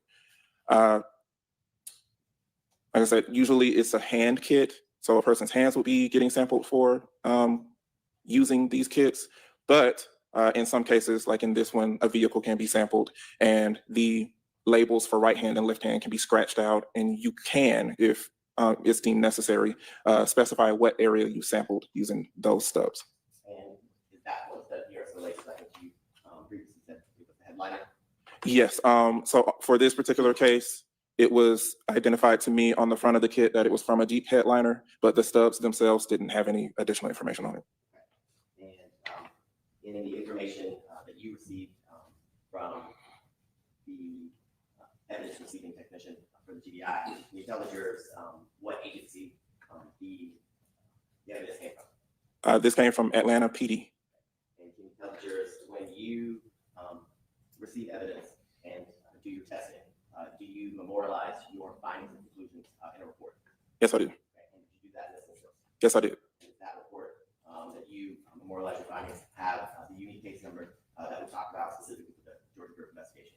Yes, it does. And your report typically not only contain your number and your analysis and conclusion, but does it indicate who, provide the agency, detective who's requested the specific testing? Yes, it does. Does it involve the case number as it relates to the agency, P or APD, that provided you the evidence? Yes, it does. I want to show you what's been pre-marked for the identification of 105. You will take a look at that and let me know you're done just by looking at it. Okay. Mr. Cohen, do you recognize State Exhibit 105?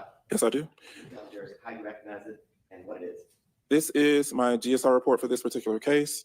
I recognize it by the Division of Forensic Sciences seal at the top, the GBI specific case number that we mentioned earlier, as well as my signature at the end of the report.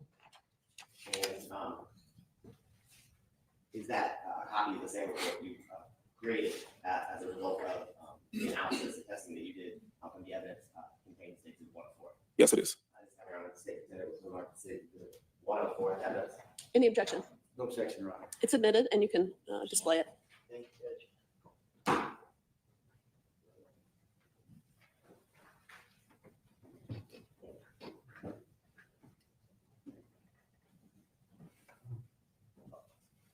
We had to go see the courts.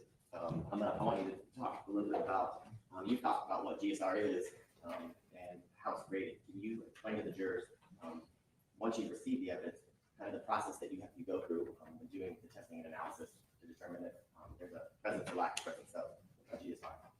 Once I am assigned the case, I will retrieve this evidence out of our evidence locker in the trace evidence section and begin my examination using a scanning electron microscope equipped with an energy dispersive X-ray spectrometer, or SEM-EDS for short. And all that is just a very high-powered microscope that uses a strong beam of electrons instead of light, like how you would usually see with a biology class microscope. This instrument allows me to see what is on the surface of that black carbon adhesive. So any particulate matter that was picked up, I could see it and image it. And then this instrument also allows me to get an elemental profile of what those particles are made of. So again, I'm looking for small, discrete, molten particles that contain all three of the elements, lead, barium, and antimony, to be characterized as GSR. And can you tell jurors, after doing the procedures and the analysis that you just described using the microscope that I'm just going to call the microscope we would have used in science class, were you able to tell the jurors what your conclusions and findings were after you did that? This GSR collection kit that contains samples from the Jeep headliner failed to reveal any particles characteristic of GSR. Now, can you tell the jurors, based on your experience, number of years experience with the trace evidence section, specifically in gunshot primer residue, can you tell the jurors, based on your training, what does the lack of, in your opinion, of GSR indicate to you from your expert opinion? That indicates that either this vehicle was not in close proximity to a firearm itself when it was discharged, did not touch something that had GSR on it to transfer to this vehicle, this Jeep headliner, or the GSR particles, if they were in fact there at one point in time, they were lost before this headliner got sampled for GSR. Hypothetically, if in this instance, the headliner for the Jeep that was collected and submitted for testing, if a firearm was fired inside of the Jeep, with all four windows up or down, firearm was fired inside the Jeep, would you expect to find GSR particles in your analysis after you tested the evidence? If a firearm was discharged inside of a closed vehicle and that vehicle was not cleaned or washed before being sampled, yes, I would expect to find GSR inside of that vehicle. Would you also expect to find GSR in that vehicle, even if a fire was discharged, let's say one of the windows down? And it was discharged inside of the vehicle? Yeah. Yes, I would still expect to find particles of GSR at that point too. And after doing your analysis on the evidence that we talked about in States 104, that complete your part of your role as it relates to the testing of the evidence that was submitted. Yes, it did. Cross-examination? Very, very briefly.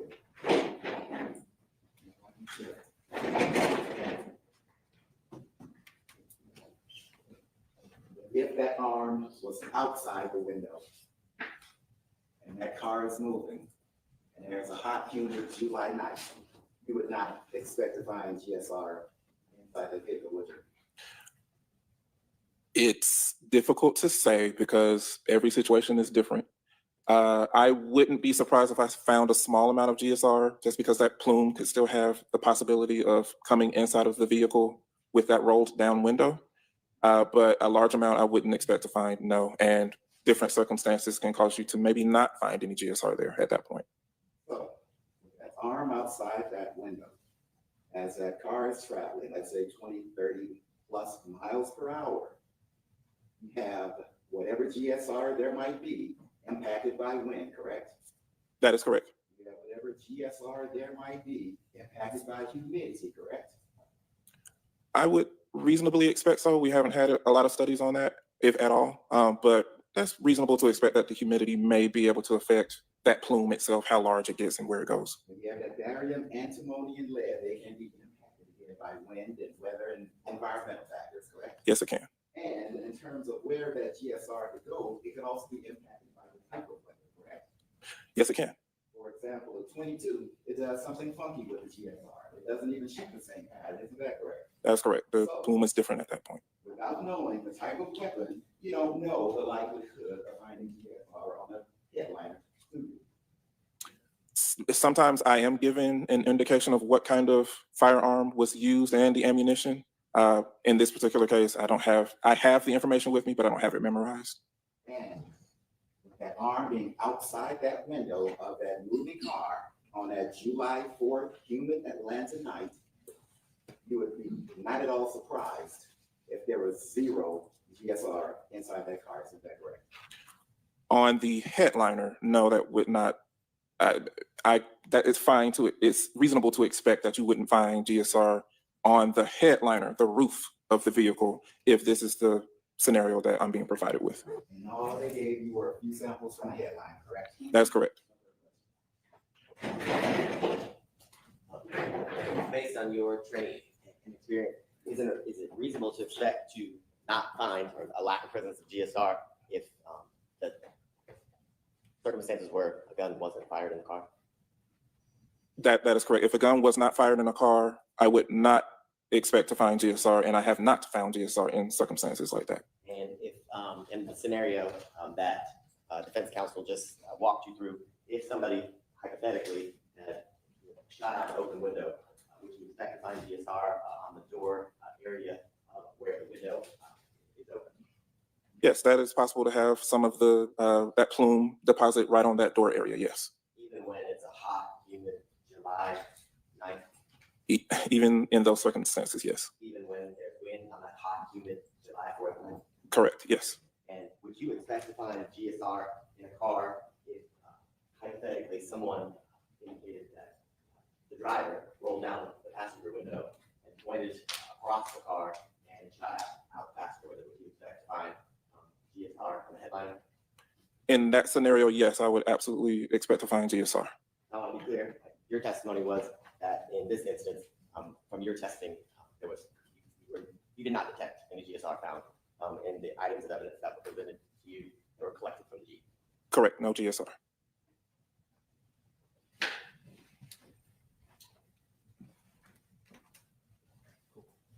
Nothing further, Your Honor. And I just need to be clear again, I apologize. What items were tested? In this particular instance, the headliner of the Jeep was tested for GSR. What about the outside of the vehicle as far as you know? The outside of the vehicle was not tested or sampled for GSR. Well, let me ask you this question.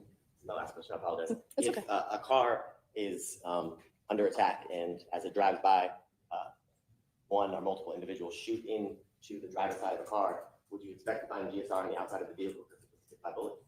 Yes, I would expect to find GSR there. It gets a little tricky with the outside of vehicles because, again, this is exposed to the elements.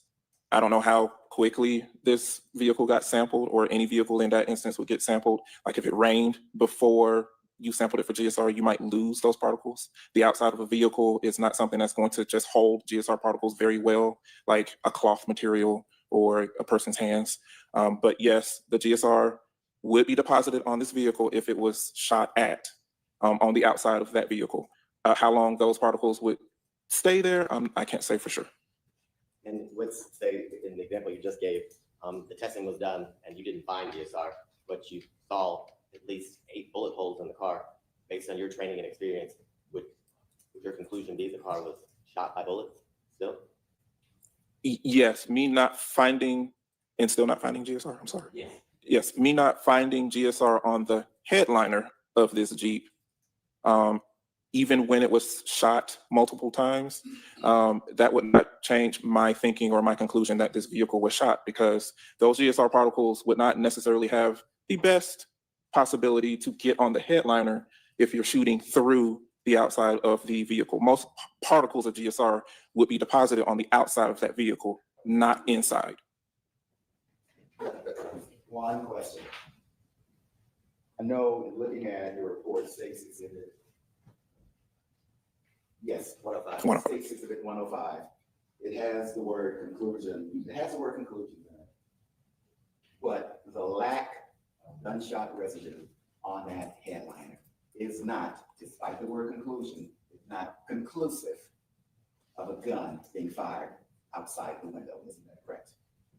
There are many possibilities that could explain why no GSR was found. Again, I want to make certain, I apologize, my question was not clear. Despite the word conclusion, it is not conclusive. Is that correct? It is a conclusion, but I cannot tell you which of these conclusions is the correct one. So it is not conclusive, correct? It is a conclusion that I created, and there's 3 or 4 different possibilities in that conclusion, and I cannot tell you which one of those, based off of the information I have, is the correct, what actually happened. And to be clear, you work for the Georgia Bureau of Investigation Crime Lab, correct? Yes, I do. You are part of law enforcement, correct? We can be viewed as part of law enforcement, although we are separate from law enforcement. Isn't it correct? The very website says you have cutting edge technology to assist law enforcement. That is correct. Anything else? You may be excused, Your Honor. Okay, thank you for joining us. Thank you, that's okay. Thank you for joining us, and you can be excused. Thank you. Can I see the lawyers at the bench?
So, Your Honor, we are currently missing the, never mind. I just thought I wanted to see this. I just want to hear that.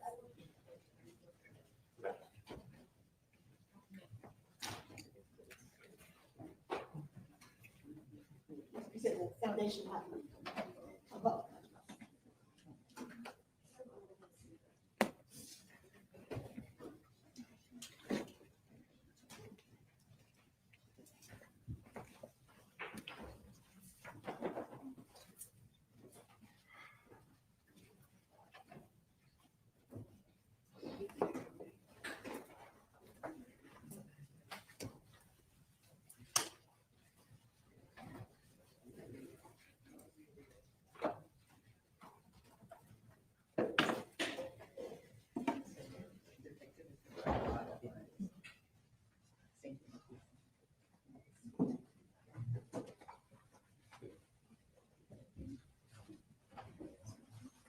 For the record purposes, state call, Detective Shepard, proper testimony, Your Honor. Good morning, Your Honor. You swear affirm testimony you give to the court is true? I do. Detective Julian Shepard, JARION SHEPHARD.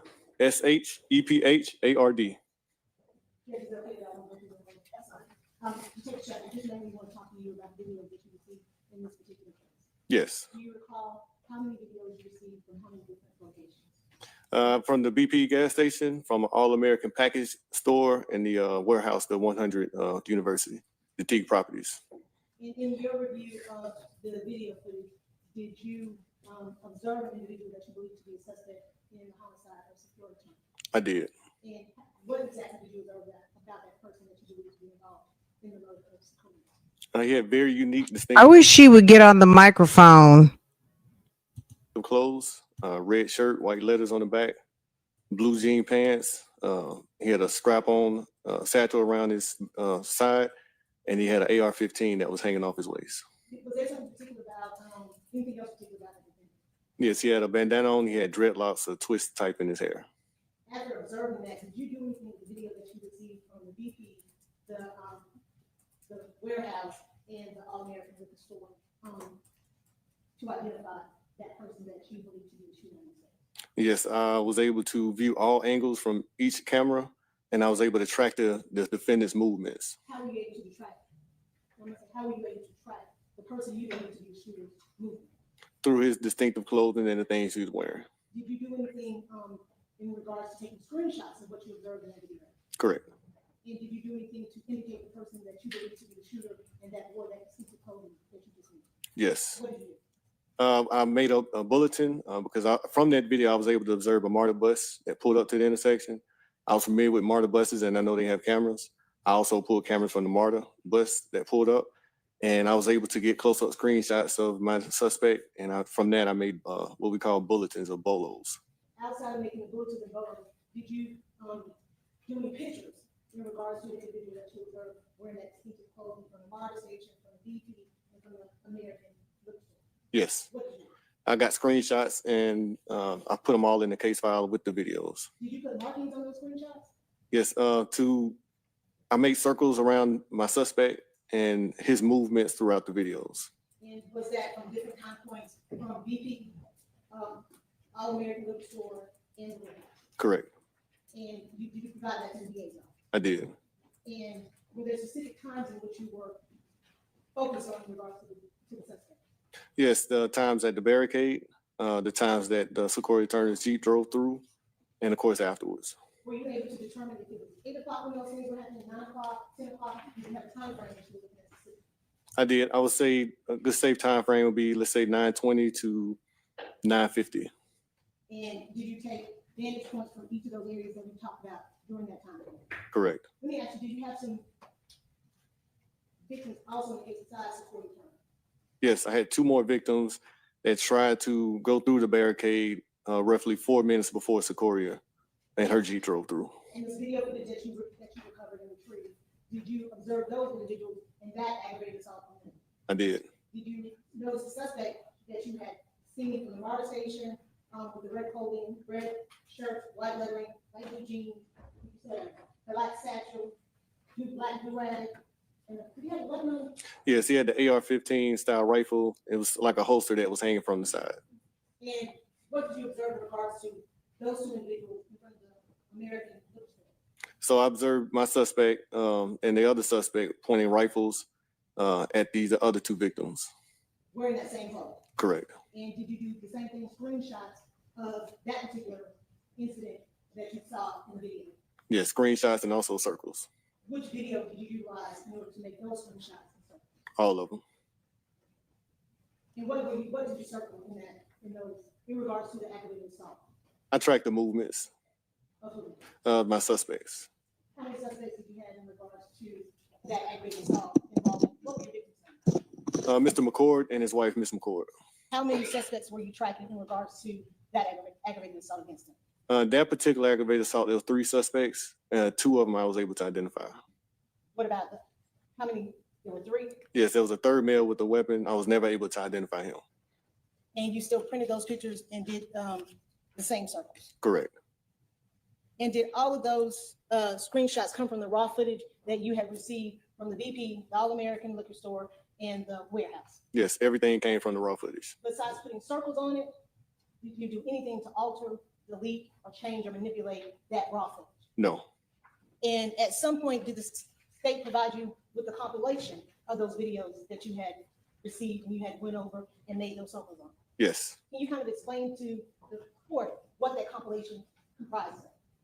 So the compilation comprised of all the videos, placed all the videos together like a puzzle, and it shows different vantage points from each camera angle. And it did the same thing that I had, which circle each defendant in their movements. And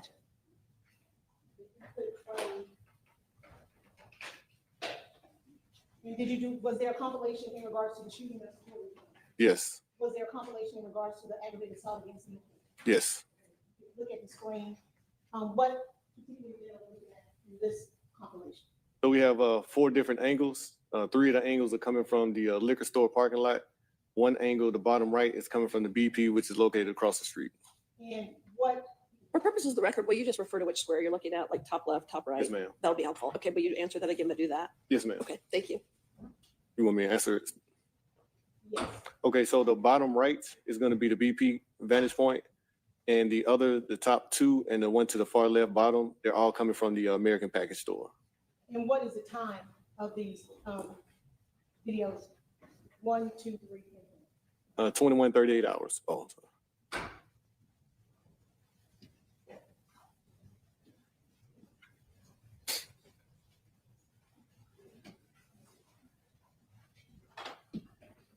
Everything's fine. They're just gonna cool off the courtroom for you guys. I'm sorry, Judge. Everything's fine. They're just gonna try to cool off the courtroom for you guys. Go ahead. Oh, thank you. You must be a mind reader. And I think the last question I asked you is what is the timestamp for each one of these vantage points of these videos? 21, 38 hours. Do you know, I'm sorry, the top left? What vantage point is that? I'm sorry. So the top left is the corner, you can say it's the south or the northwest corner of the American Package Store.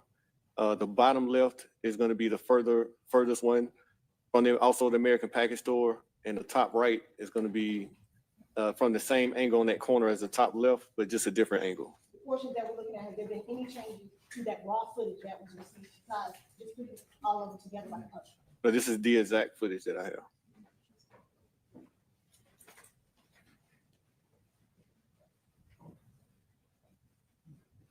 What are we looking at right now? We're seeing Jaron McKinney carrying his AR-15 style rifle.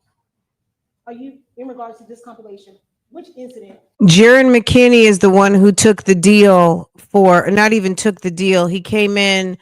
I just looked at his deal, and basically it was a non-negotiated deal. Basically, he came in on a guilty. He just went ahead and pled guilty, y'all. He didn't have a deal. He went in, he pled guilty, and this is what the judge gave him based on coming in before the trial. He got 40 to serve 20. No, he did not have a plea deal. They did not offer him one. He came in with his attorney and pled guilty, and this is what he got from the judge. It's marked non-negotiated, which means he did not have a deal from the prosecutors. So that's Julian's co-defendant. Is this compilation in regards to? This is right before the McCords drove through the barricade.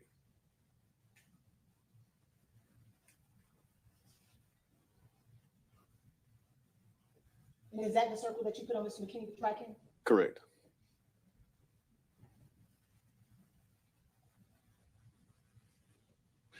And the green circle is going to be the McCords driving into the frame.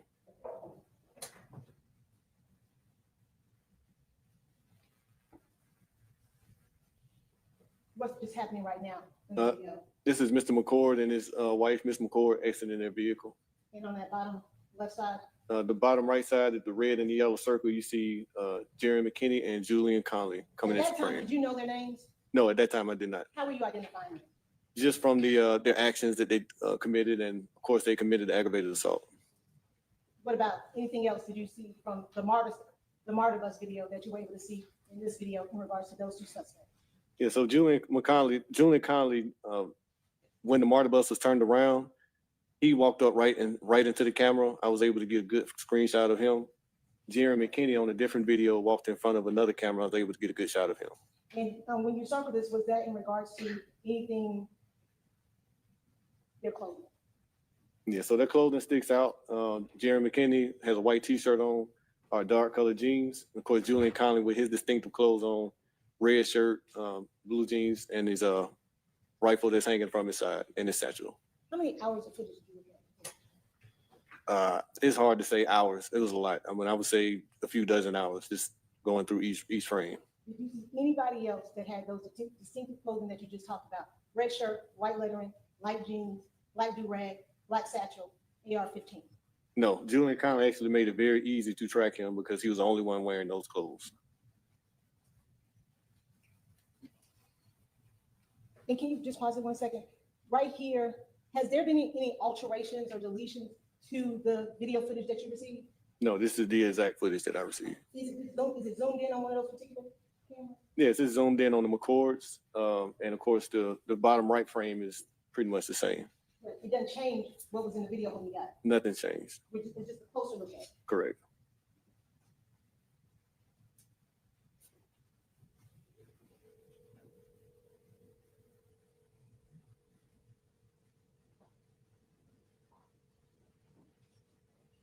Girl, if I would have done that, my husband would have gave me a summary, get your ass in the car type of thing. Like, Samantha, what were you doing getting out thinking you was going to talk to the YNs in your little red dress, girl? All them guns pointed at y'all. They did not even realize they had like 11 guns pointed at them. I don't know what she thought she was saying, but I'm sure her husband was like, if you don't get your ass in this car, we get ready to get shot up over here at the package store. Yes. Can you believe look, I get it because you're not thinking in the heat of the moment, but I am sure right now she's probably cringing at the fact that she got out the car because, baby, what were you going to do? Your husband's the one with the gun. Your husband's the one who's the former police officer with the training. He's speaking on both of y'all's behalf, but at the end of the day, thank goodness they survived the situation. And honestly, that the situation happened because it did something to help identify in the next situation that came up, which is when Charmaine and Secoriea and Mr. Omar came through, because that interaction with the McCords helped identify these guys in the situation that happened to the Turners. So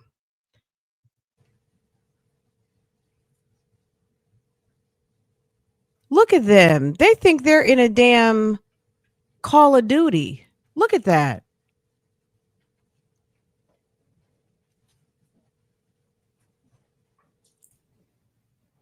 I'm sorry, can you go back and survive? What are we looking at right here? So after the exchanging words from the McCords and the males at the barricade, particularly Julian Conley, they decided to get in their vehicle and drive away. Julian Conley and Jerry McKinney walk up to the parking lot aggressively, pointing their firearms at the McCords that they were driving away. At that time, did you know the names of these defendants? No, not at that time. So when you were making your circles, why were you making those circles? Because they were the ones that were being aggressive, and they were the one to commit an aggravated assault against the McCords. Were they your suspects, your persons of interest? Correct. Who was that up in the where it says outside camera, where we just zoomed in. The top left, I'm not, Wait a second. Do you see the person just leisurely throwing the trash away? Just like, oh, okay. Well, we're protected over here at the package store. They're not and doing they was nothing one with us. committing Look at the person throwing the trash away. aggravated assault against the Do, McCoys. do, do, do, Were they your do. suspects? Your Let me first- throw your the first trash suspect? away. Correct.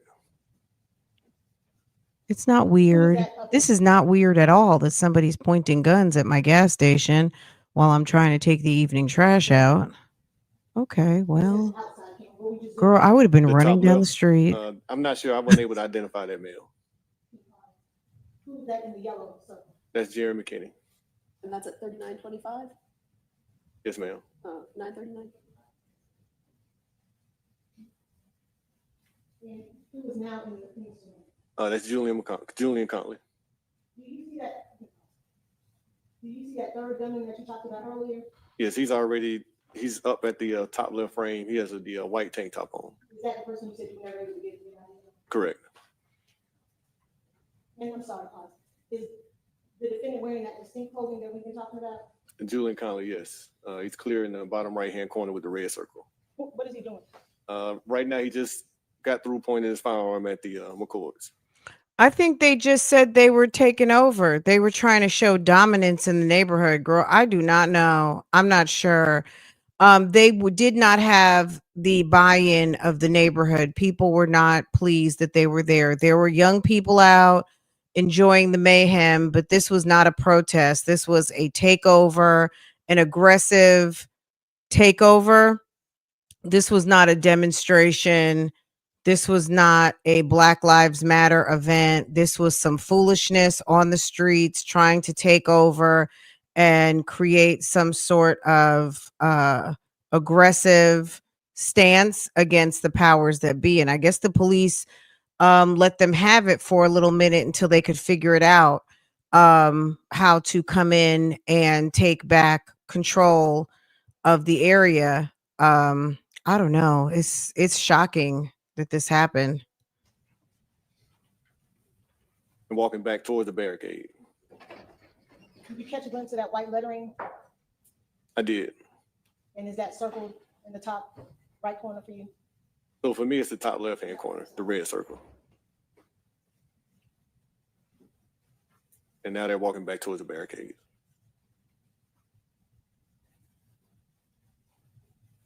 What's happening there? Julian Conley is giving directions to the other males. Just from his mannerisms, it appeared to me that he was more in control of the barricades, the blockade. And what does he do? Pause. What happens after directions are given? First of all, who's he giving directions to? Jerry McKinney. And then what does Jerry McKinney do? He continues to look for the McCords.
Judge, is there anything else that's in this compilation at all, Detective Shepard, in regards to the aggravated assault against the McCoys? No, not in this video. It's almost over. Stop it for a second. Who's that circled in the top, yellow? That's Jerry McKinney. Which direction is he heading? He's going the opposite direction of the barricade. Is that over there where the BP station is? Correct. Are you familiar with that area over there? I am. You know what a cut through is? Yes. Is there a cut through over there by the BP? Yes. Where does that lead you to? That leads to the plaza next door to the BP. That is it as to that operation.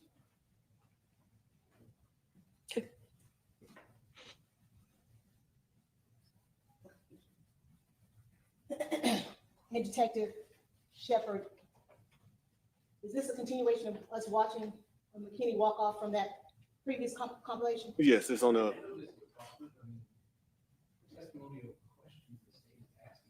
All right, try not to leave. What are we looking at? this is the backside, and it's showing McKinney walk off. I was just trying to speed this along here because we got the jury. What are we looking at now? All right, so we're looking at the top 3 frames. The bottom right frames will start with the BP. The bottom left frame is going to be the package store.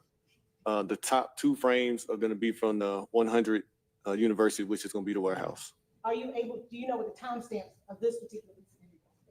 Yes, it's going to be 09:45 hours, 9:45. And do you do the same thing right now? Is that the same circle that you had created in the previous? Correct. video That's that we observed? And who is that you saw? Julian Conley. Are you able to see the distinct color clothing that you indicated previously? I am.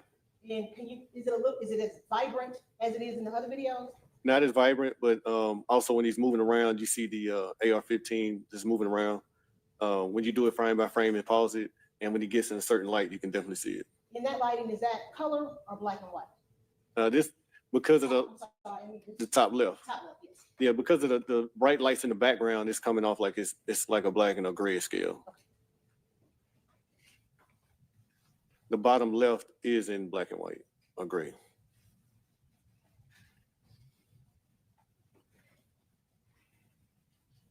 Are you, I think I just missed it. Are you able to see the white lettering that you described earlier? In the top left? In the top left, yes. Not from this one.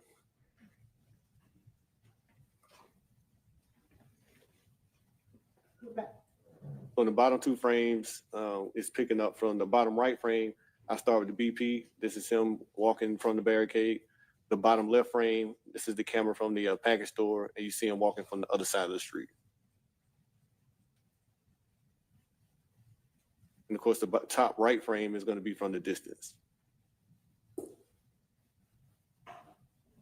In the bottom right frame, you can see the white lettering in the red shirt and the jeans.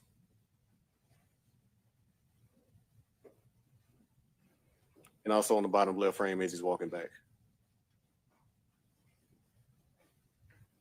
And right here at the top, your top left, are you able to see where your suspect of interest was? Yes, How are you able to notice that is him? because I'm able to track him from the other views of the camera, and I never lose sight of him. And I see him step behind this tree, but I never take my eye off him, and able to do that because I'm able to see from each vantage point on the cameras. What's happening right now? He is coming into frame with his AR-15 raised up. Pause. What car is that? That's going to be Secoriea turning sheet. Is that the car Secoriea was seated in Correct. when she got shot? Correct. And you said he had what? An AR-15 style rifle. And that's when you see him pretty much shoot the cars that's passing and fire 2 more rounds as the vehicle's driving away. Okay.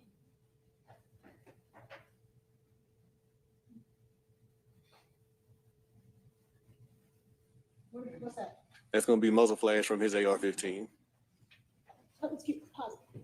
Where is he standing? What's his location? Can you reference it? He's standing on the driver's side of the vehicle. And as the car passes, does he remain on the driver's side? Correct.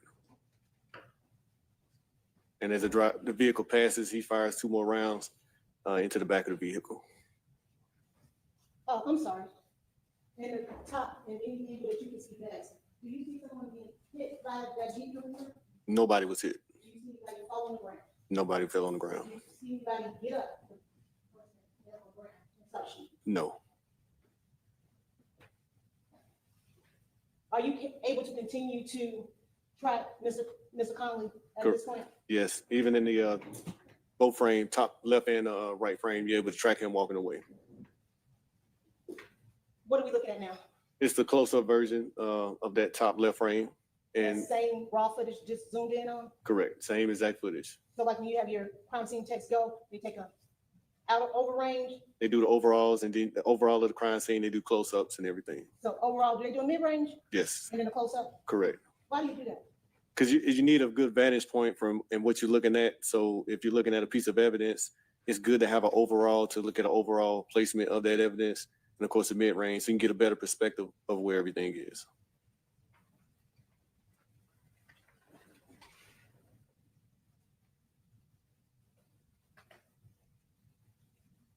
Let me ask you, Detective Shepard, when you're looking at these videos, how are you looking at them? Are you watching them in real-time speed? Both real-time speed, also pause it. I look at it, I dissect it every kind of way I can. Do you know what frame by frame is? Yes. Did you do that in regards to these videos? Yes, I did. To each one of them? Yes.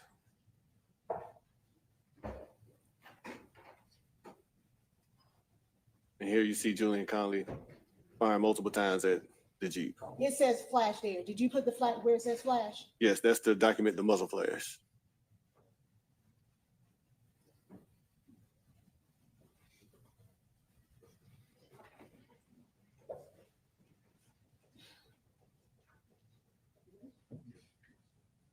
What are we seeing here in this compilation? You see the Jeep taking the route back to Atlanta Medical Center. We're going to Atlanta Medical Center trying to get Secoriea some help. Can you go back to the first one? The shooting, but if you can fast forward to where it's just that one scene. Never mind, don't worry about it. Play the next one. I forget my dreams. This is going to be video from the MARTA bus. What are these words and letterings? Yes, white, bright red shirt, white letters on the back, and of course, it's light colored jeans. Very That distinctive. Wording that you use in order to document the description and the clothing of your suspect? Correct. And of course, here we have the black satchel and the AR-15 hanging from it. Earlier, you talked about the clear view. Is this the clearest view that you got of the defendant? Yes, it was an excellent view of him. Of course, you see his do-rag and his dreads twisted he had.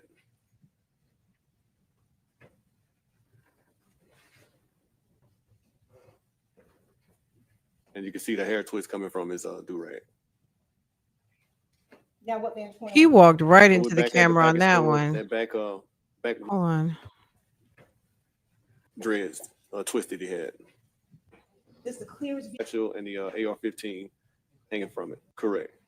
And of course, here we have the black satchel and the AR-15 hanging from it. Earlier, you talked about the clear view. Is this the clearest view that you got of the defendant? Yes, it was an excellent view of him. Of course, you see his do-rag and his dreads twisted he had. Yes, twisted. It was an excellent view of him. Of course, you see his do-rag and his dreads. I wonder if twisted. they got, I'm sure they got his phone.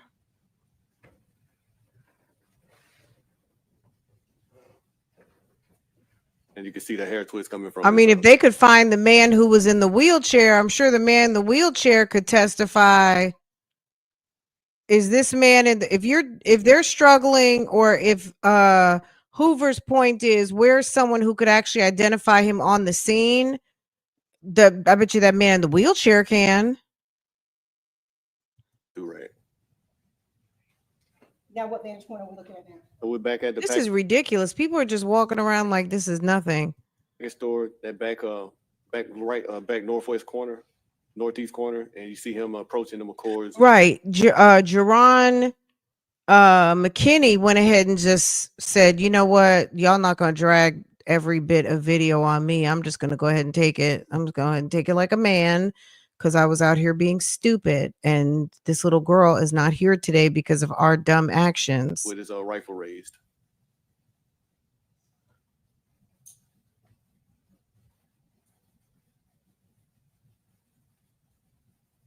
Now you see the colors, you see the satchel, you see his clothes, very distinctive. And he's walking back towards the barricades with his do-rag and his hair hanging out from the side. And this is Kim, of course, giving orders again to the other males.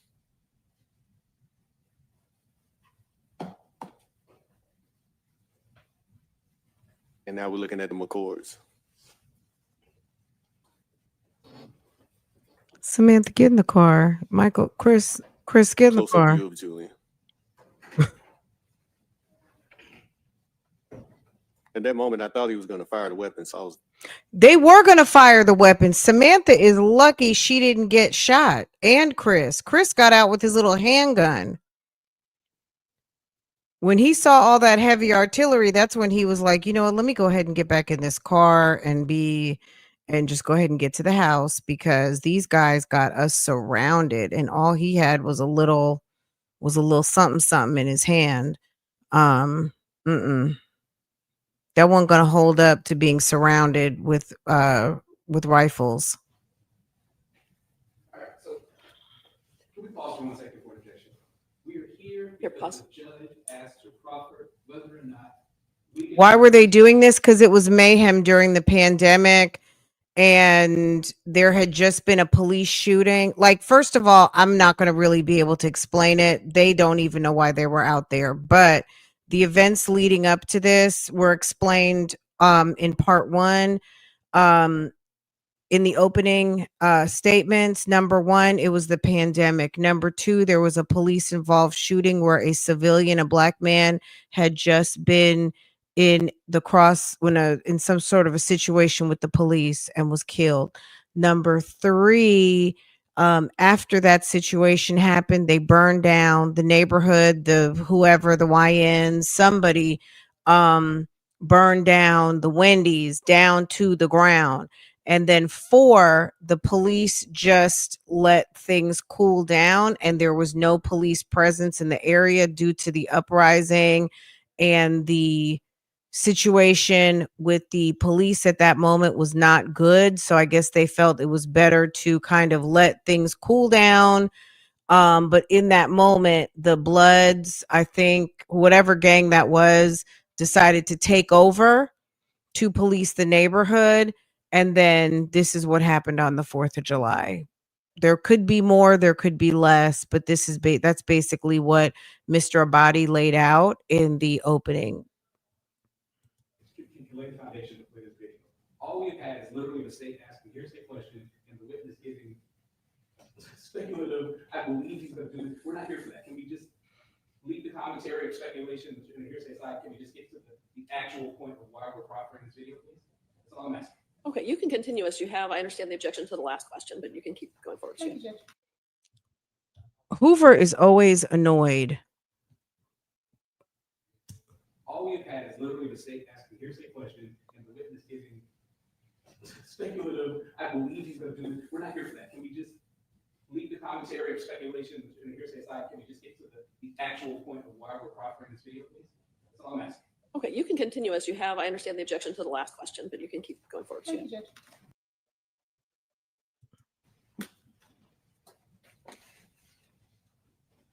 Judge. this is him walking around. Seems like he's giving orders to the other males. Okay, without adding the extra information that you, Yes, ma'am. Yes, okay. All right.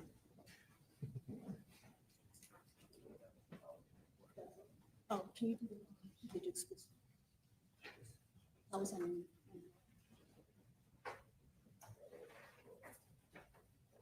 I think you have one more, Judge. okay. Well, they're queuing that up. Detective, Yes, ma'am. other than the MARTA video, is there any other video where you can see the defendant's face to identify by his face, or are you identifying him by his clothes in the other videos? So the other videos, his characteristics, his mannerism, his clothing, what he's wearing, the Mark video gives the best shot of his face. Okay. Sorry, I just asked your question. Oh, no, thank you. Yeah, no, I guess I didn't hear the question. Well, I thought, I asked him if, I'm very focused on whether he can ID him, and how he would ID him in different videos. But I asked if he, in any of the photos other than the MARTA video and the MARTA photo, if he could actually see your client's face, or if it was based on mannerisms and clothing. And his answer is based on mannerisms, clothing, etc. oh, I thought the question was clothing. I thought the ad was mannerisms. Goofy, sit down. Mr. Regas, please. He's such a goofy. Sir, sit down, Mr. Goofy. Hoover's partner, oh, he's a mess. Answer is based on mannerisms, clothing, etc. Oh, I thought the question was clothing. I thought the ad was mannerisms. Sir, have a seat. Tell us what bench points we're looking at this point. Yes, we're going to have the top left is going to be from the warehouse. The bottom right is going to be from the BP gas station. What are we looking at here? It's just a zoomed in version. The bottom red circle, you're going to see Julian Conley. You're going to see his clothing. Well, you know what? When it gets to be time for Nesto's, so Nesto's case right now is in pretrial. I'm going to be honest with you. I don't know if they were showing all of this pretrial. I don't know that I'm not going to say no one's interested in Nesto's pretrial, but considering the way pretrial has gone with the foolishness, the 2 and 3 minutes of it all, I don't know when they know when to be there. You know what I mean? When they've been there, there's been nothing. And then when there's no one there, then something happens. So, you know what I'm saying? Bloggers can go because they allot for that time. But when you've got the major networks in that area sending people who are on salary somewhere where nothing is going to happen, it's kind of a waste of time, right? Because you go and because they people are with, you know what I'm saying, there's been with the shits, you got someone dressing up for court who's not supposed to be dressing up. You got the defense attorney not showing up for court, going to another case and not canceling on time. All of these things waste people time, right? Including bloggers who've gone and showed up and took their time and resources to show up and then nothing's happening, right? But I think Nesto's case will be televised because there have been Rule 22s put in by the Atlanta Journal-Constitution, WSB TV. Ashley Lincoln has been following it. Mark Winnie has done interviews with Fonnie Willis. I think they're just waiting for it to go down. Like once there's a trial, I think they'll be there. For the pre-trial, unless they know something is happening, it's not really 6 o'clock news. Also because let Hoover tell it, it's prejudicing potential jury pool. So they're probably just trying to be careful not to, you know what I mean? I guess they probably feel like there's enough coverage in the people who are concerned with it on a daily, who are getting it through the blogs versus not, you know what I mean? So I think I think it'll pick up when it's time. But yeah, that was a good question, good observation. I just think it's by circumstance. Also, a lot of people aren't really super interested in pretrial, and the pretrial hasn't yielded a lot of stuff. You know what I mean? It hasn't yielded like earth-shattering news that people who aren't really familiar with the case is going to make a difference to them. So I don't know. Anyway, that's just my thought on it. Anyway, let's keep going. We're gonna go for another little while, guys, up until they get to the lunch break, and then we'll come back because I've got some stuff to do with my family. So we're gonna get through probably about another 30 minutes or so, and then shut this down. And then tonight I'll bring it back. We'll finish up day 3, and then we'll be current tomorrow. I'm not sure if I'm going to stream it tomorrow while it's actually live. I'm not sure about that, but you never know. I mean, y'all might be able to convince me to do it. I don't know. Or we might wait till later in the evening. Y'all let me know. Depending on what's going on tomorrow, we might pick it up around 10 or noon or something like that. Be a little bit behind. That way by lunchtime, we can be caught up. But I don't know that I'm going to start it as soon as the gavel hits first thing in the morning. So I don't know. We'll see. Okay. But we'll get done the rest of this later on this evening, but we got like about maybe 45 minutes to go. Okay. And the red shirt with the right numbers on, white lettering on the back with his light jean shorts, pants. Is he walking? Yes, he's walking towards the barricade. Was there something distinctive about the way he walked? Yes, he kind of wobbles when he walks, and that's so you're able to see it. And also because he's wobbling when he's walked, the AR-15 is kind of flapping around. And do you observe that walk or gait throughout the videos that you observed of this defendant throughout the video? I do. That goes towards his mannerisms along with his clothing and everything else that stood out. And in the video, you also see the white vehicle that's backing up and moving, and the red circle is showing like a landmark for him. How long before, is this before the Jeep, right before the Jeep comes through? Yes, right before. How much time passes? Maybe a couple of minutes, maybe 4 minutes in all.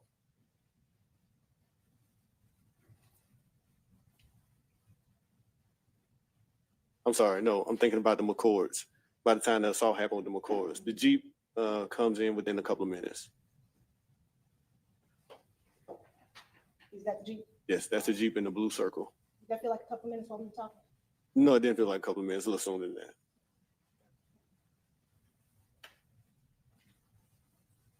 And you see from both vantage points, Julian Conley firing at the Jeep. Did at some point, now during this time when you're seeing these videos, did you know the defendant's name to be Julian Conley? No. When did you learn that his name is Julian Conley? So of course, after I got the good close-up shot over from the MARTA bus, Wait, hold on a second. and you see from both vantage points, Julian Conley firing at the Jeep. Did at some point, now during this time when you're seeing these videos, did you know the defendant's name to be Julian Conley? No. When did you learn that his name is Julian Conley? So of course, after I got the His name to be Julian. Did at some points, and you see from both vantage points, Julian Conley firing at the Jeep. Did at some point, now during this time when you're seeing these videos, did you know the defendant's name to be Julian Conley? No. When did you learn that his name is Julian Conley? So of course, after I got the good close-up shot over from the MARTA bus, I did what we call a bulletin, and we did a crime stopper story on him, and that went public, and I was able to get some identification on him. At some point in time, did you speak to Jackie Patterson? I did. Tell us about that. So I turned on the news one day, and there was a news conference with Jackie Patterson, and who I saw as my person of interest, my suspect, on the news. He altered his appearance by cutting his dreads off or his twist, and pretty much Jackie Patterson is stating that his client was coming forward because he's seen himself, identified himself in the news video that we put out, and that he wanted to clear his name. He identified himself as the person that was wearing a red shirt with white lettering on it, with a satchel going across, with an AR-15. Okay, it's just a proffer. We all know what the outfit was. How did he identify himself? Who did he identify himself?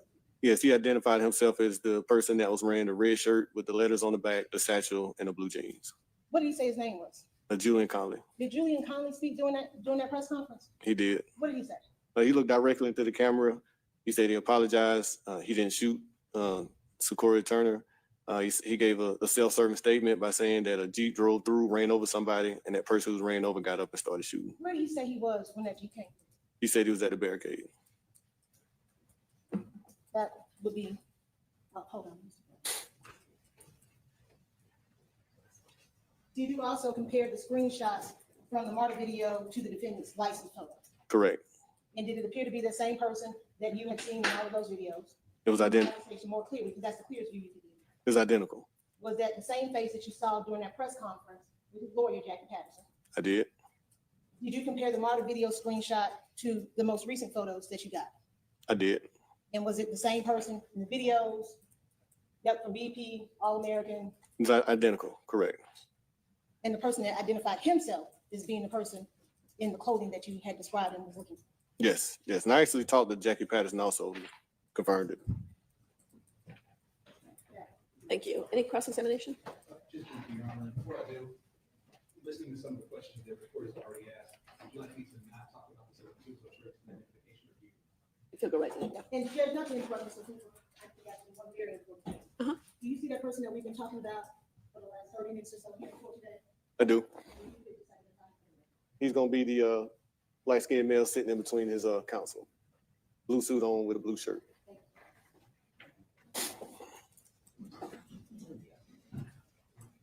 Good morning, Detective Shepard. Good morning. My name is Shawn Hoover, I represent Mr. Conley. I basically just have a couple of questions for you.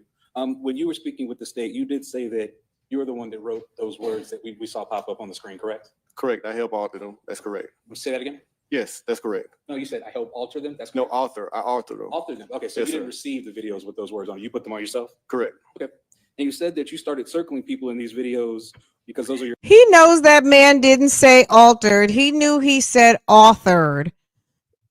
Do you imagine this guy is, he seems like the type of person, like if you're friends with him in real life, he is hanging on every word that is said. Every word. No, you said I helped alter them? That's No, correct. author. I author them. Alter them. Okay, so Yes, you didn't sir. receive the videos with those words on. You put them on yourself? Correct. And you said that you started circling people in these videos because those are your suspects? Correct. Are you aware that you didn't circle every single person that pointed a gun at the McCords? No, that is correct. Those are the ones that I circled, and those are the ones that, as the investigation continued, I was able to identify. So that's a yes, you're aware that you didn't circle every single person that pointed a gun at the McCords. Correct. The third male I was never able to identify. What about the fourth one? There's a fourth male on here. I'm sorry, you're the lead investigator. I'm asking you because you No, circled your suspects. How does a gender it's not involved?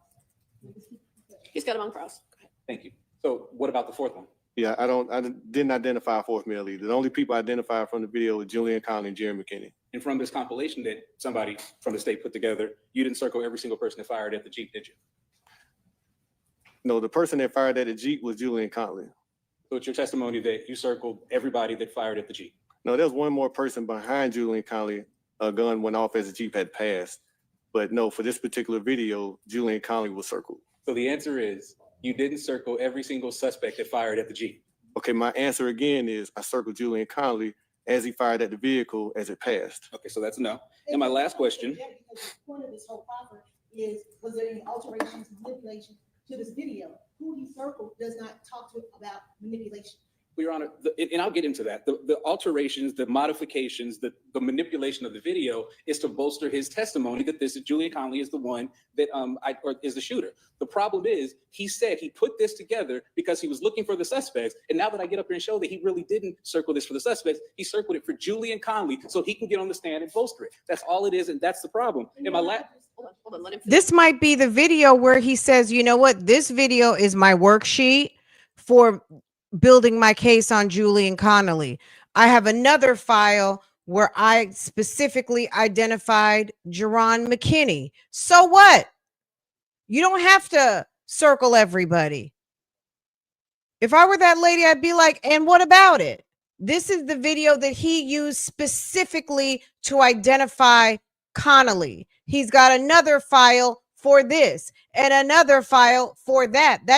Just like you said, that doesn't mean anything. The bottom line is he's on the video shooting at the McCords. He's on the video shooting at the Turners. Let him finish, and then you go. Thank you. And I just have one final He's not just profiling Julian. Julian came and turned himself in. You see, the other guy kept quiet. And clearly you guys they're keeping quiet too, because there's someone who was shooting that has never been identified. There's someone that the police officer 5 years later is still saying is in the video, has a gun, and nobody has said this man's name.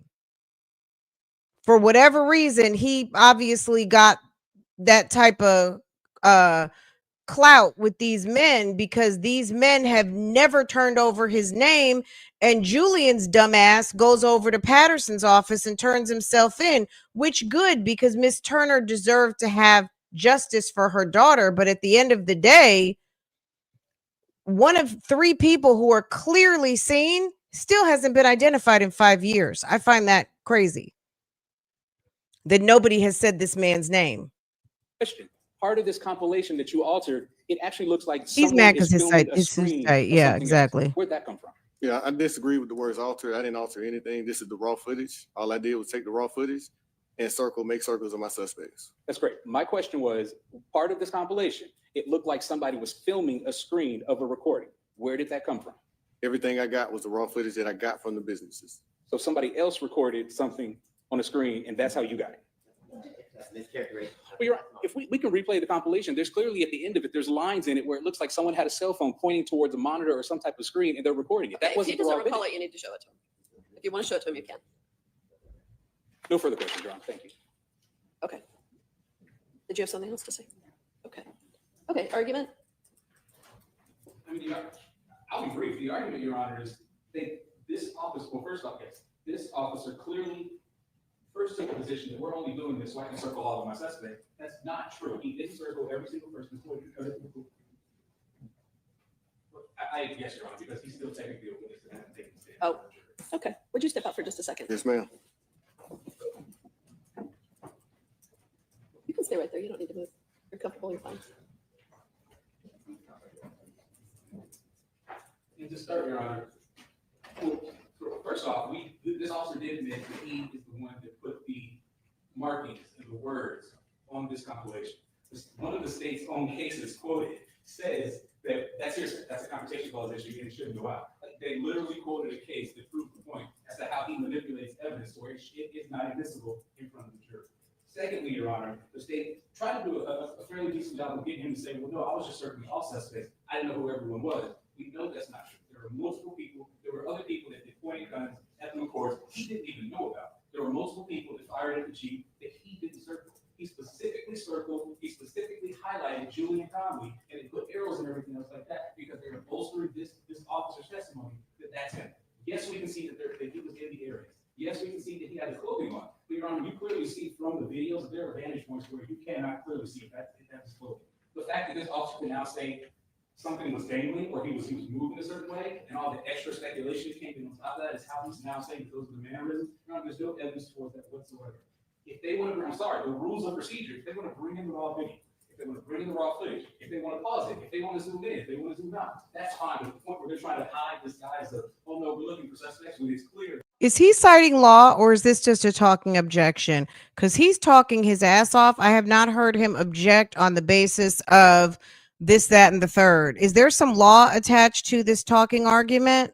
You're looking at one person, well, two people, one person not here, so now they're only looking and focusing on one person and coming up with this officer to tell you how he was familiar with the mannerisms. He can tell you how he's familiar with the way. Why hasn't the prosecution said, I object to talking arguments? Like, where is the basis on law? Like, is this judge he's talking too much and he's not even citing why?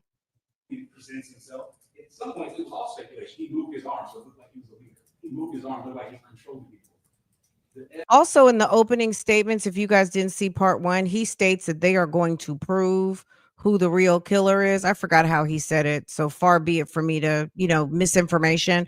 But he said something like they're going to prove he didn't do it. Like they're coming with the evidence, even though that's not their burden of proof, is to, they need to beyond a reasonable doubt, the prosecution that Mr. Conley is guilty. He says they're going to prove he's not. So I wonder, are they coming with the T? Are they coming with the identification of the unknown shooter?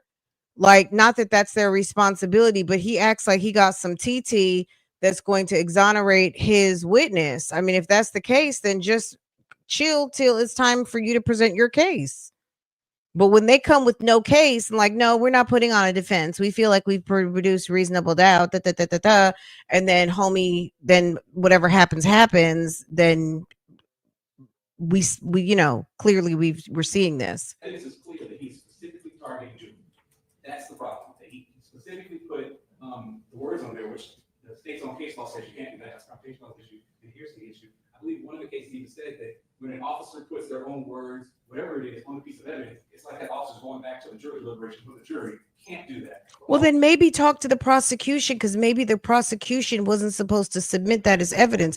If the detective is making notes on video for the prosecutors, then the prosecutors need to side by side the raw footage and create a sample showing what the detective wants you to be able to see without any markings on it.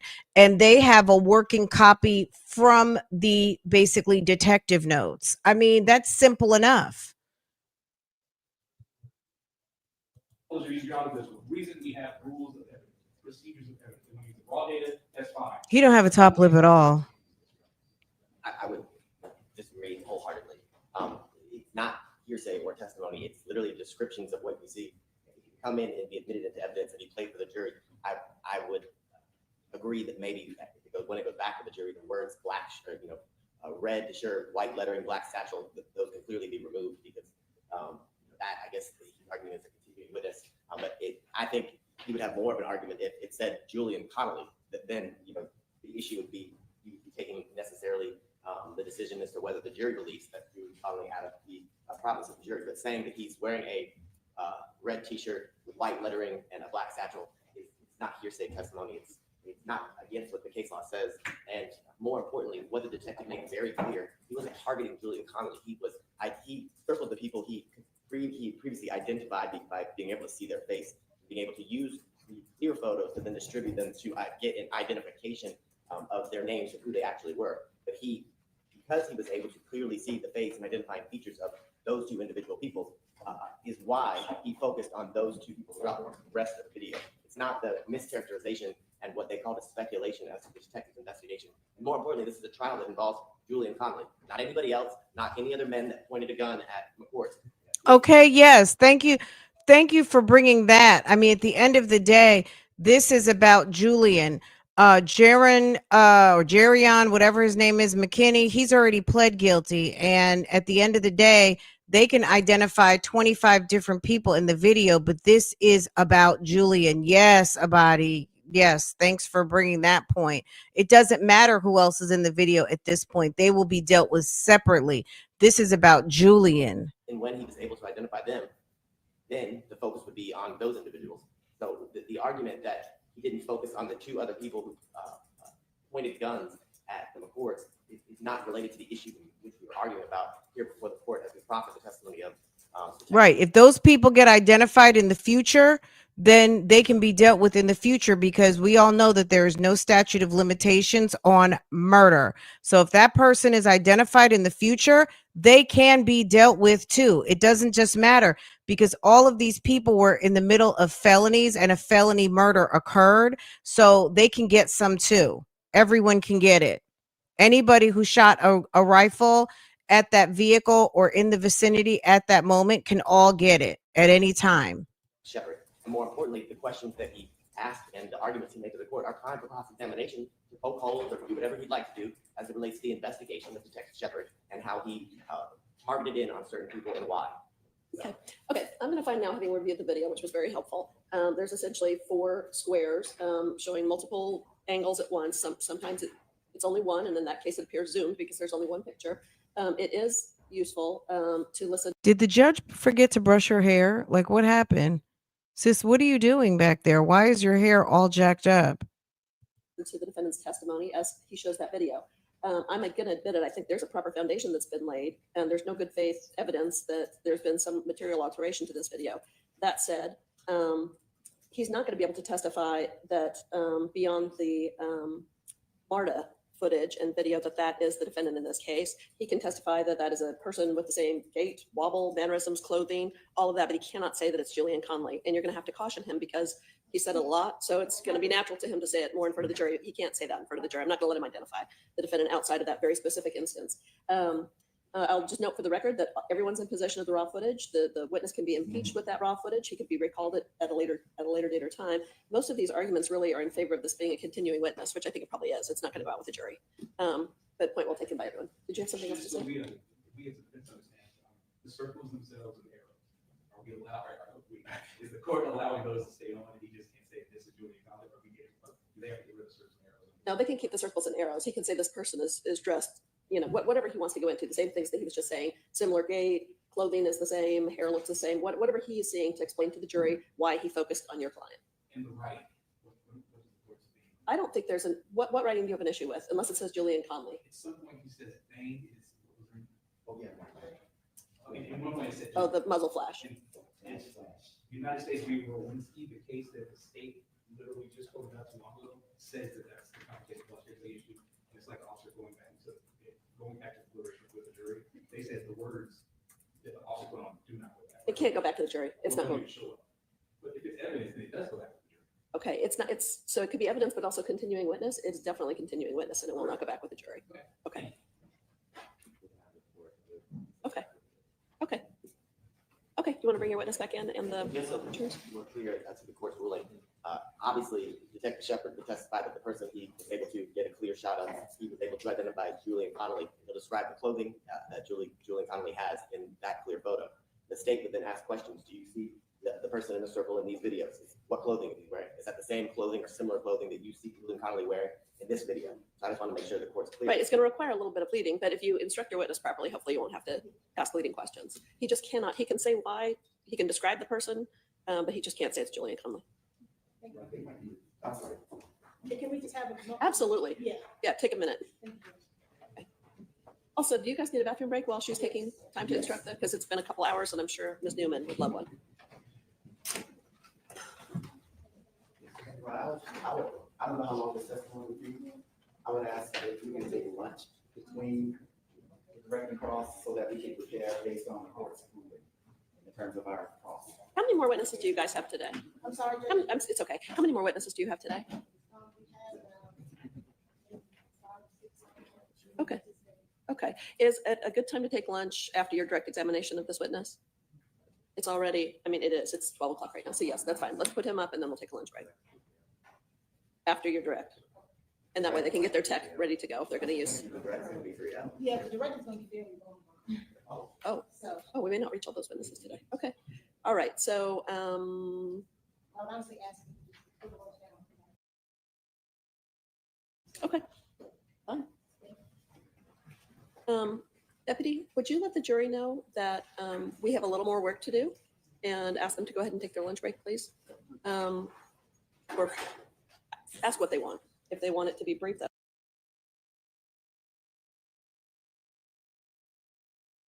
Not that the prosecutor has a little pink back to school pencil box. Do you see it? Hold fine if on. they want it to be. Look at her little pencil box, y'all. Ask what they want. If they want it to be brief, that's fine. If they want it to be Don't touch my supplies. longer, that's fine. Ask them how long they want to go. But will you come back and tell us so I can let the lawyers know?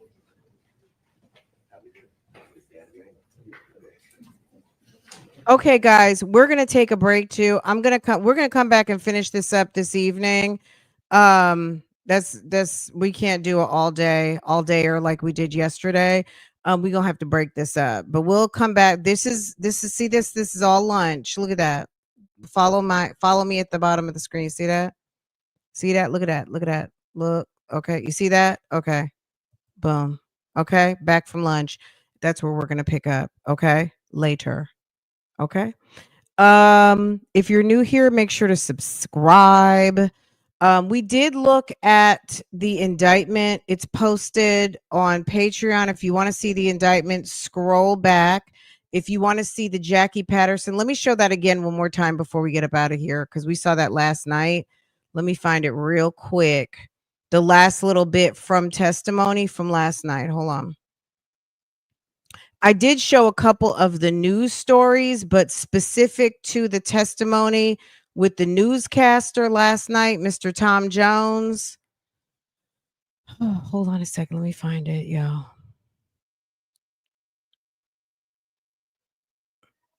I'm like, did I watch that many videos before I fell asleep last night? I think my thing was just running in my ears last night before I went to sleep. Jesus. Okay. Hold on.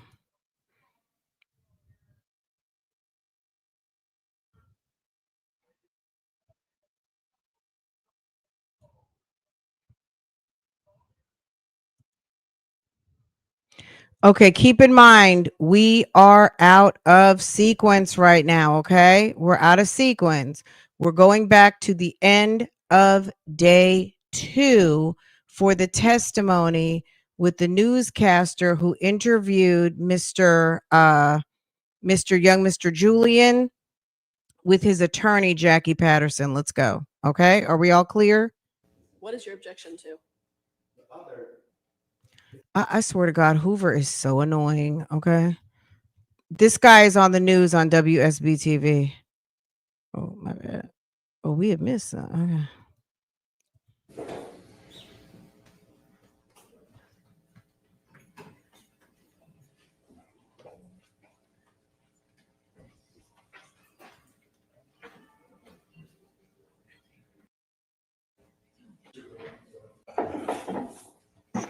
Do you want my professional name or my government name? My professional name is Tom Jones. That's TOMJONES. The name my mother gave me is Tommy Jones. That's TOMMYJONES. It's fine with me. Now, good afternoon, sir. Good afternoon. For those of us who may not recognize you, can you tell the jurors how you are employed? I'm employed with WSB TV. I'm a senior reporter there.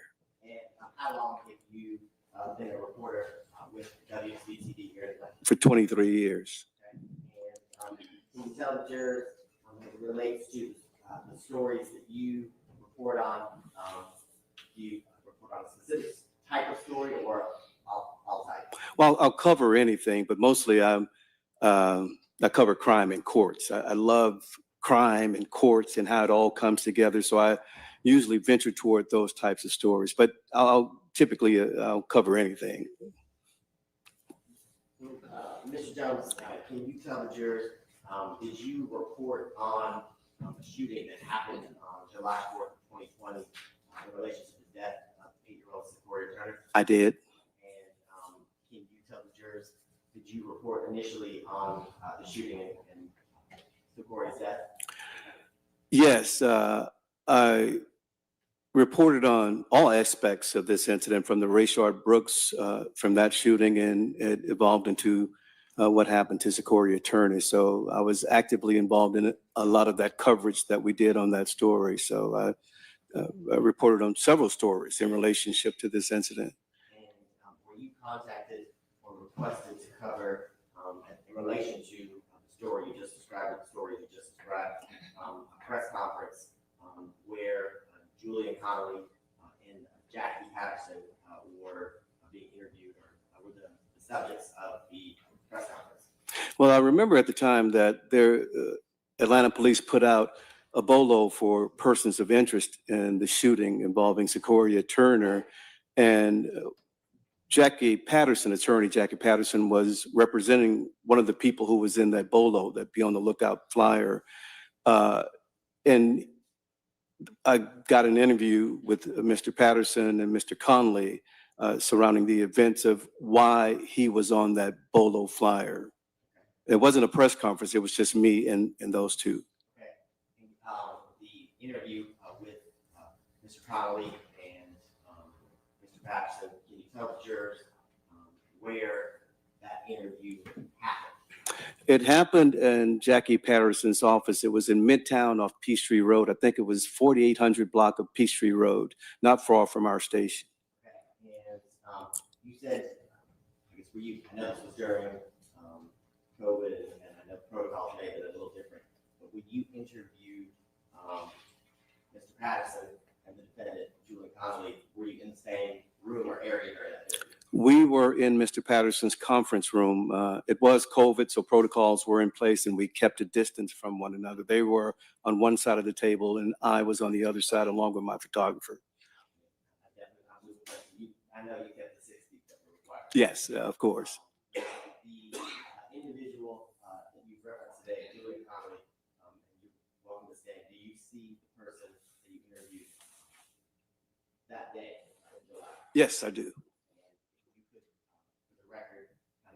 Point, identify the area he's in, and describe an item of clothing that he's wearing, and he's sitting right. He's sitting to my right at the defense counsel's table. He has on a gray shirt, a gray suit, lighter blue, possibly lighter gray shirt with a striped tie. Okay. And we're looking from your vantage point to his right, is a male or female? From my point of view? Yes. To my, it's a female to his right, a male to his left. I'll let the record reflect that the witness, Mr. Jones, has identified the defendant, Julian Conley. It will. I don't want to get into any specifics other than was the interview with Mr. Conley and Mr. Patterson that you did on July 13th, 2020, was that videotaped and aired on WSB-TV Live? It was videotaped and aired. It was a lead story, I believe at 5, and it was at the top of the 6 o'clock newscast.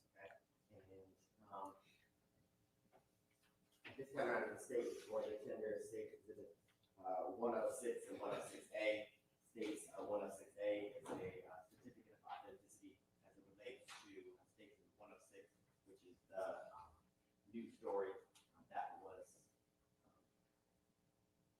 recorded, recorded and then later aired with Mr. Jones, the defendant, and Mr. Patterson.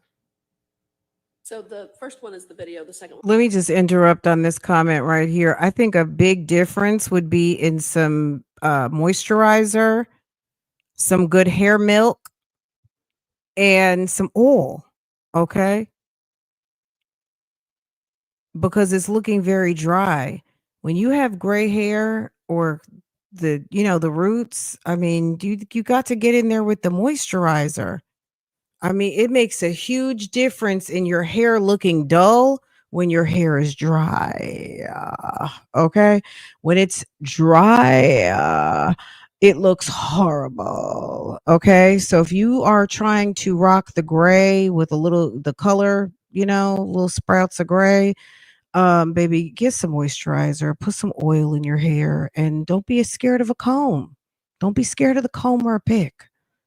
Run something through that. Some water, some moisturizer, and some oil.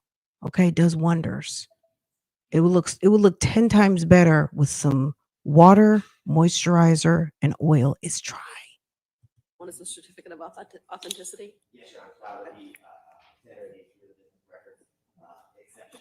I was noticed as counsel previously, and it's a self-authenticated document due to the certificate. No objections to that. To the admission of both those exhibits. No, no objection to the certificate of authenticity and the business records exception. What is your objection to? The defense team, baby, he looks like if he stands out in the heat too long, that thing's going to set ablaze. Okay. His hair is dry. Okay. Other, is it the entire news story?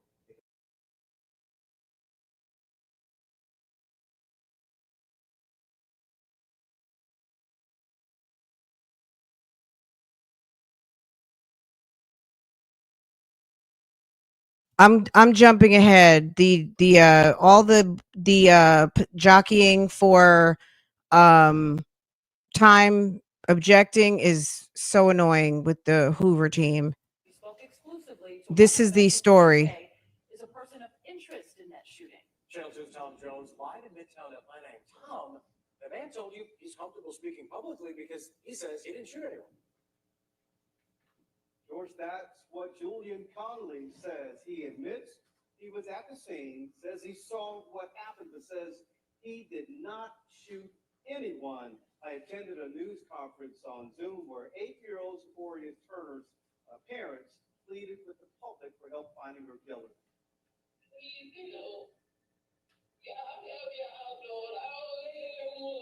The parents of 8-year-old Secoriea Turner pleaded for help finding the person who shot and killed their daughter.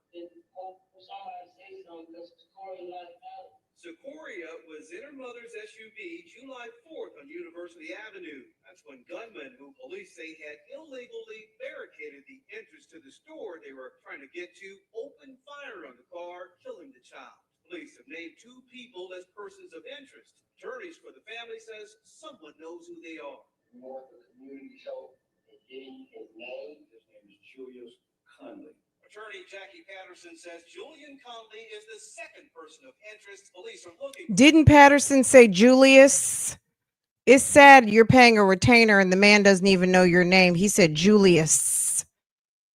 He says Conley did not shoot Secoriea. He was on the scene on that particular day, but he committed no crime whatsoever. Conley told me he feels terribly sorry about what happened to Secoriea. But at the end of the day, I had nothing to do with it. I asked if Patterson will make Conley available to police. We have nothing to say to the police. We just want the public to know that this man is innocent. Meanwhile, Secoria's mother says she wants to hear from anyone who knows what happened. You don't have to call the police, lawyers, nobody. Right, me, call me.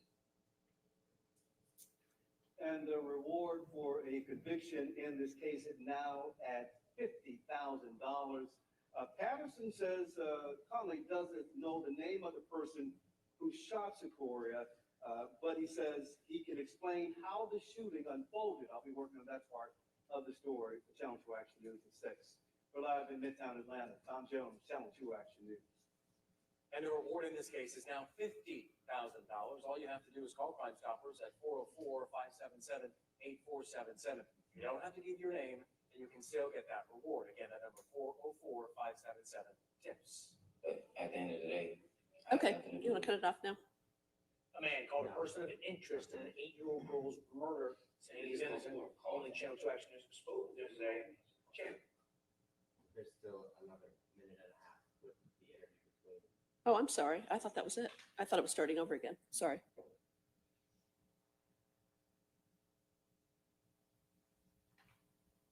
Only Channel 2 Action News spoke with him today. Channel 2's Tom Jones was live on this story in Midtown. So Tom, man said that he was there that night, but he didn't shoot into that car. That is right, Justin. Julian Conley says he was right there. He told me he had a weapon, but says he didn't fire it one time. He says he was at the scene and didn't know the shooter, and he feels bad that a child lost her life. I feel terribly sorry about what happened to Secoriea Turner. 19-year-old Julian Conley admits he was at the scene on University Avenue July 4th when 8-year-old Secoriea Turner was shot and killed. Did you shoot anyone? No, Did you open fire that day? no, sir. Attorney Jackie Patterson says his client saw himself on television as a person of interest. The fact that he looked like he's guilty by showing somebody's picture on television, he had to set the record straight. Police have been searching for the gunman who shot Secoriea near the Wendy's where Rayshard Brooks was killed. Officers say someone shot in Secoria's mother's car after she tried to get through an illegal barricade someone had set up. Patterson says Conley told him a man driving Secoria's mother's car drove through the barricade and hit a man with a rifle. And when that person fell to the ground, that person got up and started firing at that vehicle. I asked if he will allow his client to talk to police. We have nothing to say to the police. We just want the public to know that this man is innocent. At this news conference, Secoria's parents pleaded for the public to come forward and tell who killed their daughter. The lady, she had a black shirt and she was recording. So please come forward.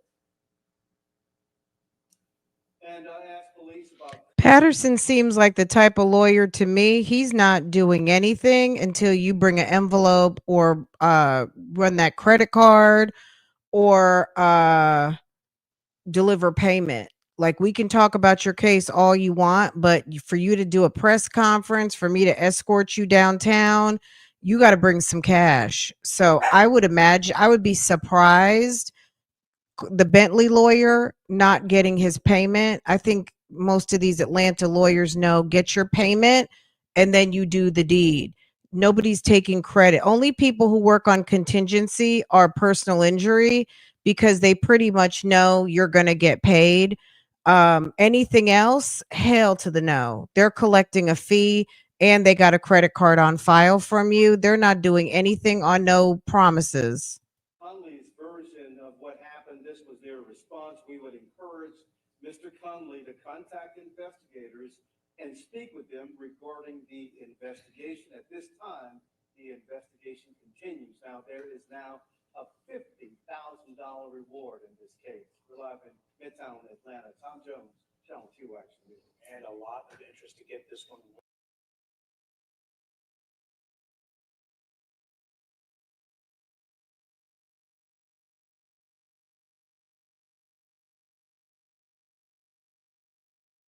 My bad. Y'all, that's where we left off with the end of day 2 yesterday. We're into day 3. This is the Detective Shepard. Lots of objections. They were in on a proffer or they were questioning this particular detective. All this time, the jury was not present, guys. All this time earlier. So they're trying to figure out what they're going to say, what they're not going to say in front of the jury. And basically they decided that when Shepard testifies, he cannot identify Conley as the shooter. He cannot identify Conley in certain aspects of the video. Conley self-identified, so that has to stand alone. The circles can stay on the, where are we? We're at 316. So the circles are going to be able to stay on the video, but he's not going to be able to say definitively who is who. but I'm sure they're going to be aware that homie identified himself. Okay. And then there's all these other videos. So we'll see that. We'll come back at 3:16 when we come back later. I'll be back later on this evening or tonight, and we'll finish this up because it's not that much longer. Then there's another break in there. It's probably about another 2.5 hours or something. So we'll finish it up. Okay. All right. You guys have a good Sunday. And I'll see you guys after a little while. Okay.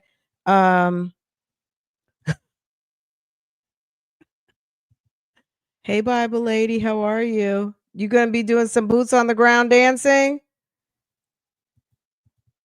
Looking like you get ready to go to a trail ride in that cowboy hat. You and Keonce, okay? Go do some Southern Soul line dancing, okay? You guys have a wonderful day. I'll see you guys a little bit later. Make sure to check out the description box with some information from our sponsor. Let me see if I can run this again. TTP Body. After years of trying countless products that didn't deliver, Los Angeles native Tamara Palmer decided to create her own. The result? TTP Body, where beauty and soul are nurtured together. Fuel your follicles, strengthen your strands, and let your hair flourish with the Ready, Set, Grow Hair Growth Oil. Kissed by an Angel, designed to deeply replenish and protect. Forever Young Body Butter. Indulge your skin with buttery richness and all-day moisture. Enjoy the Detox Me Face Mask. From scalp to skin, deep, clean, bold shine.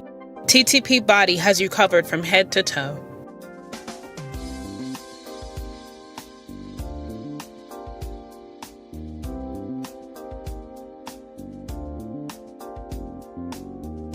Glow is just one click away. Hydrate, radiate, repeat.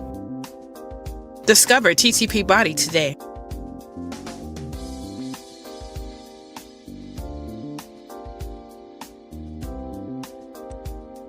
I tell you what,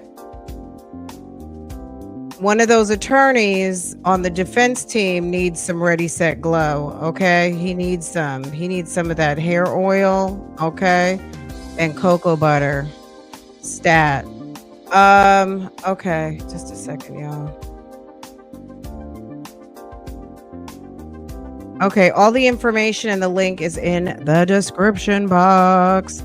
Go visit our friends over at TTP Body, okay? Let's see. Okay, I hope you guys are enjoying the replay of this trial.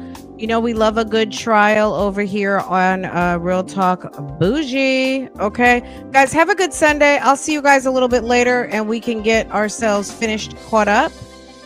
Make sure to hit the thumbs up and I will check you guys out a little bit later. Take care, guys.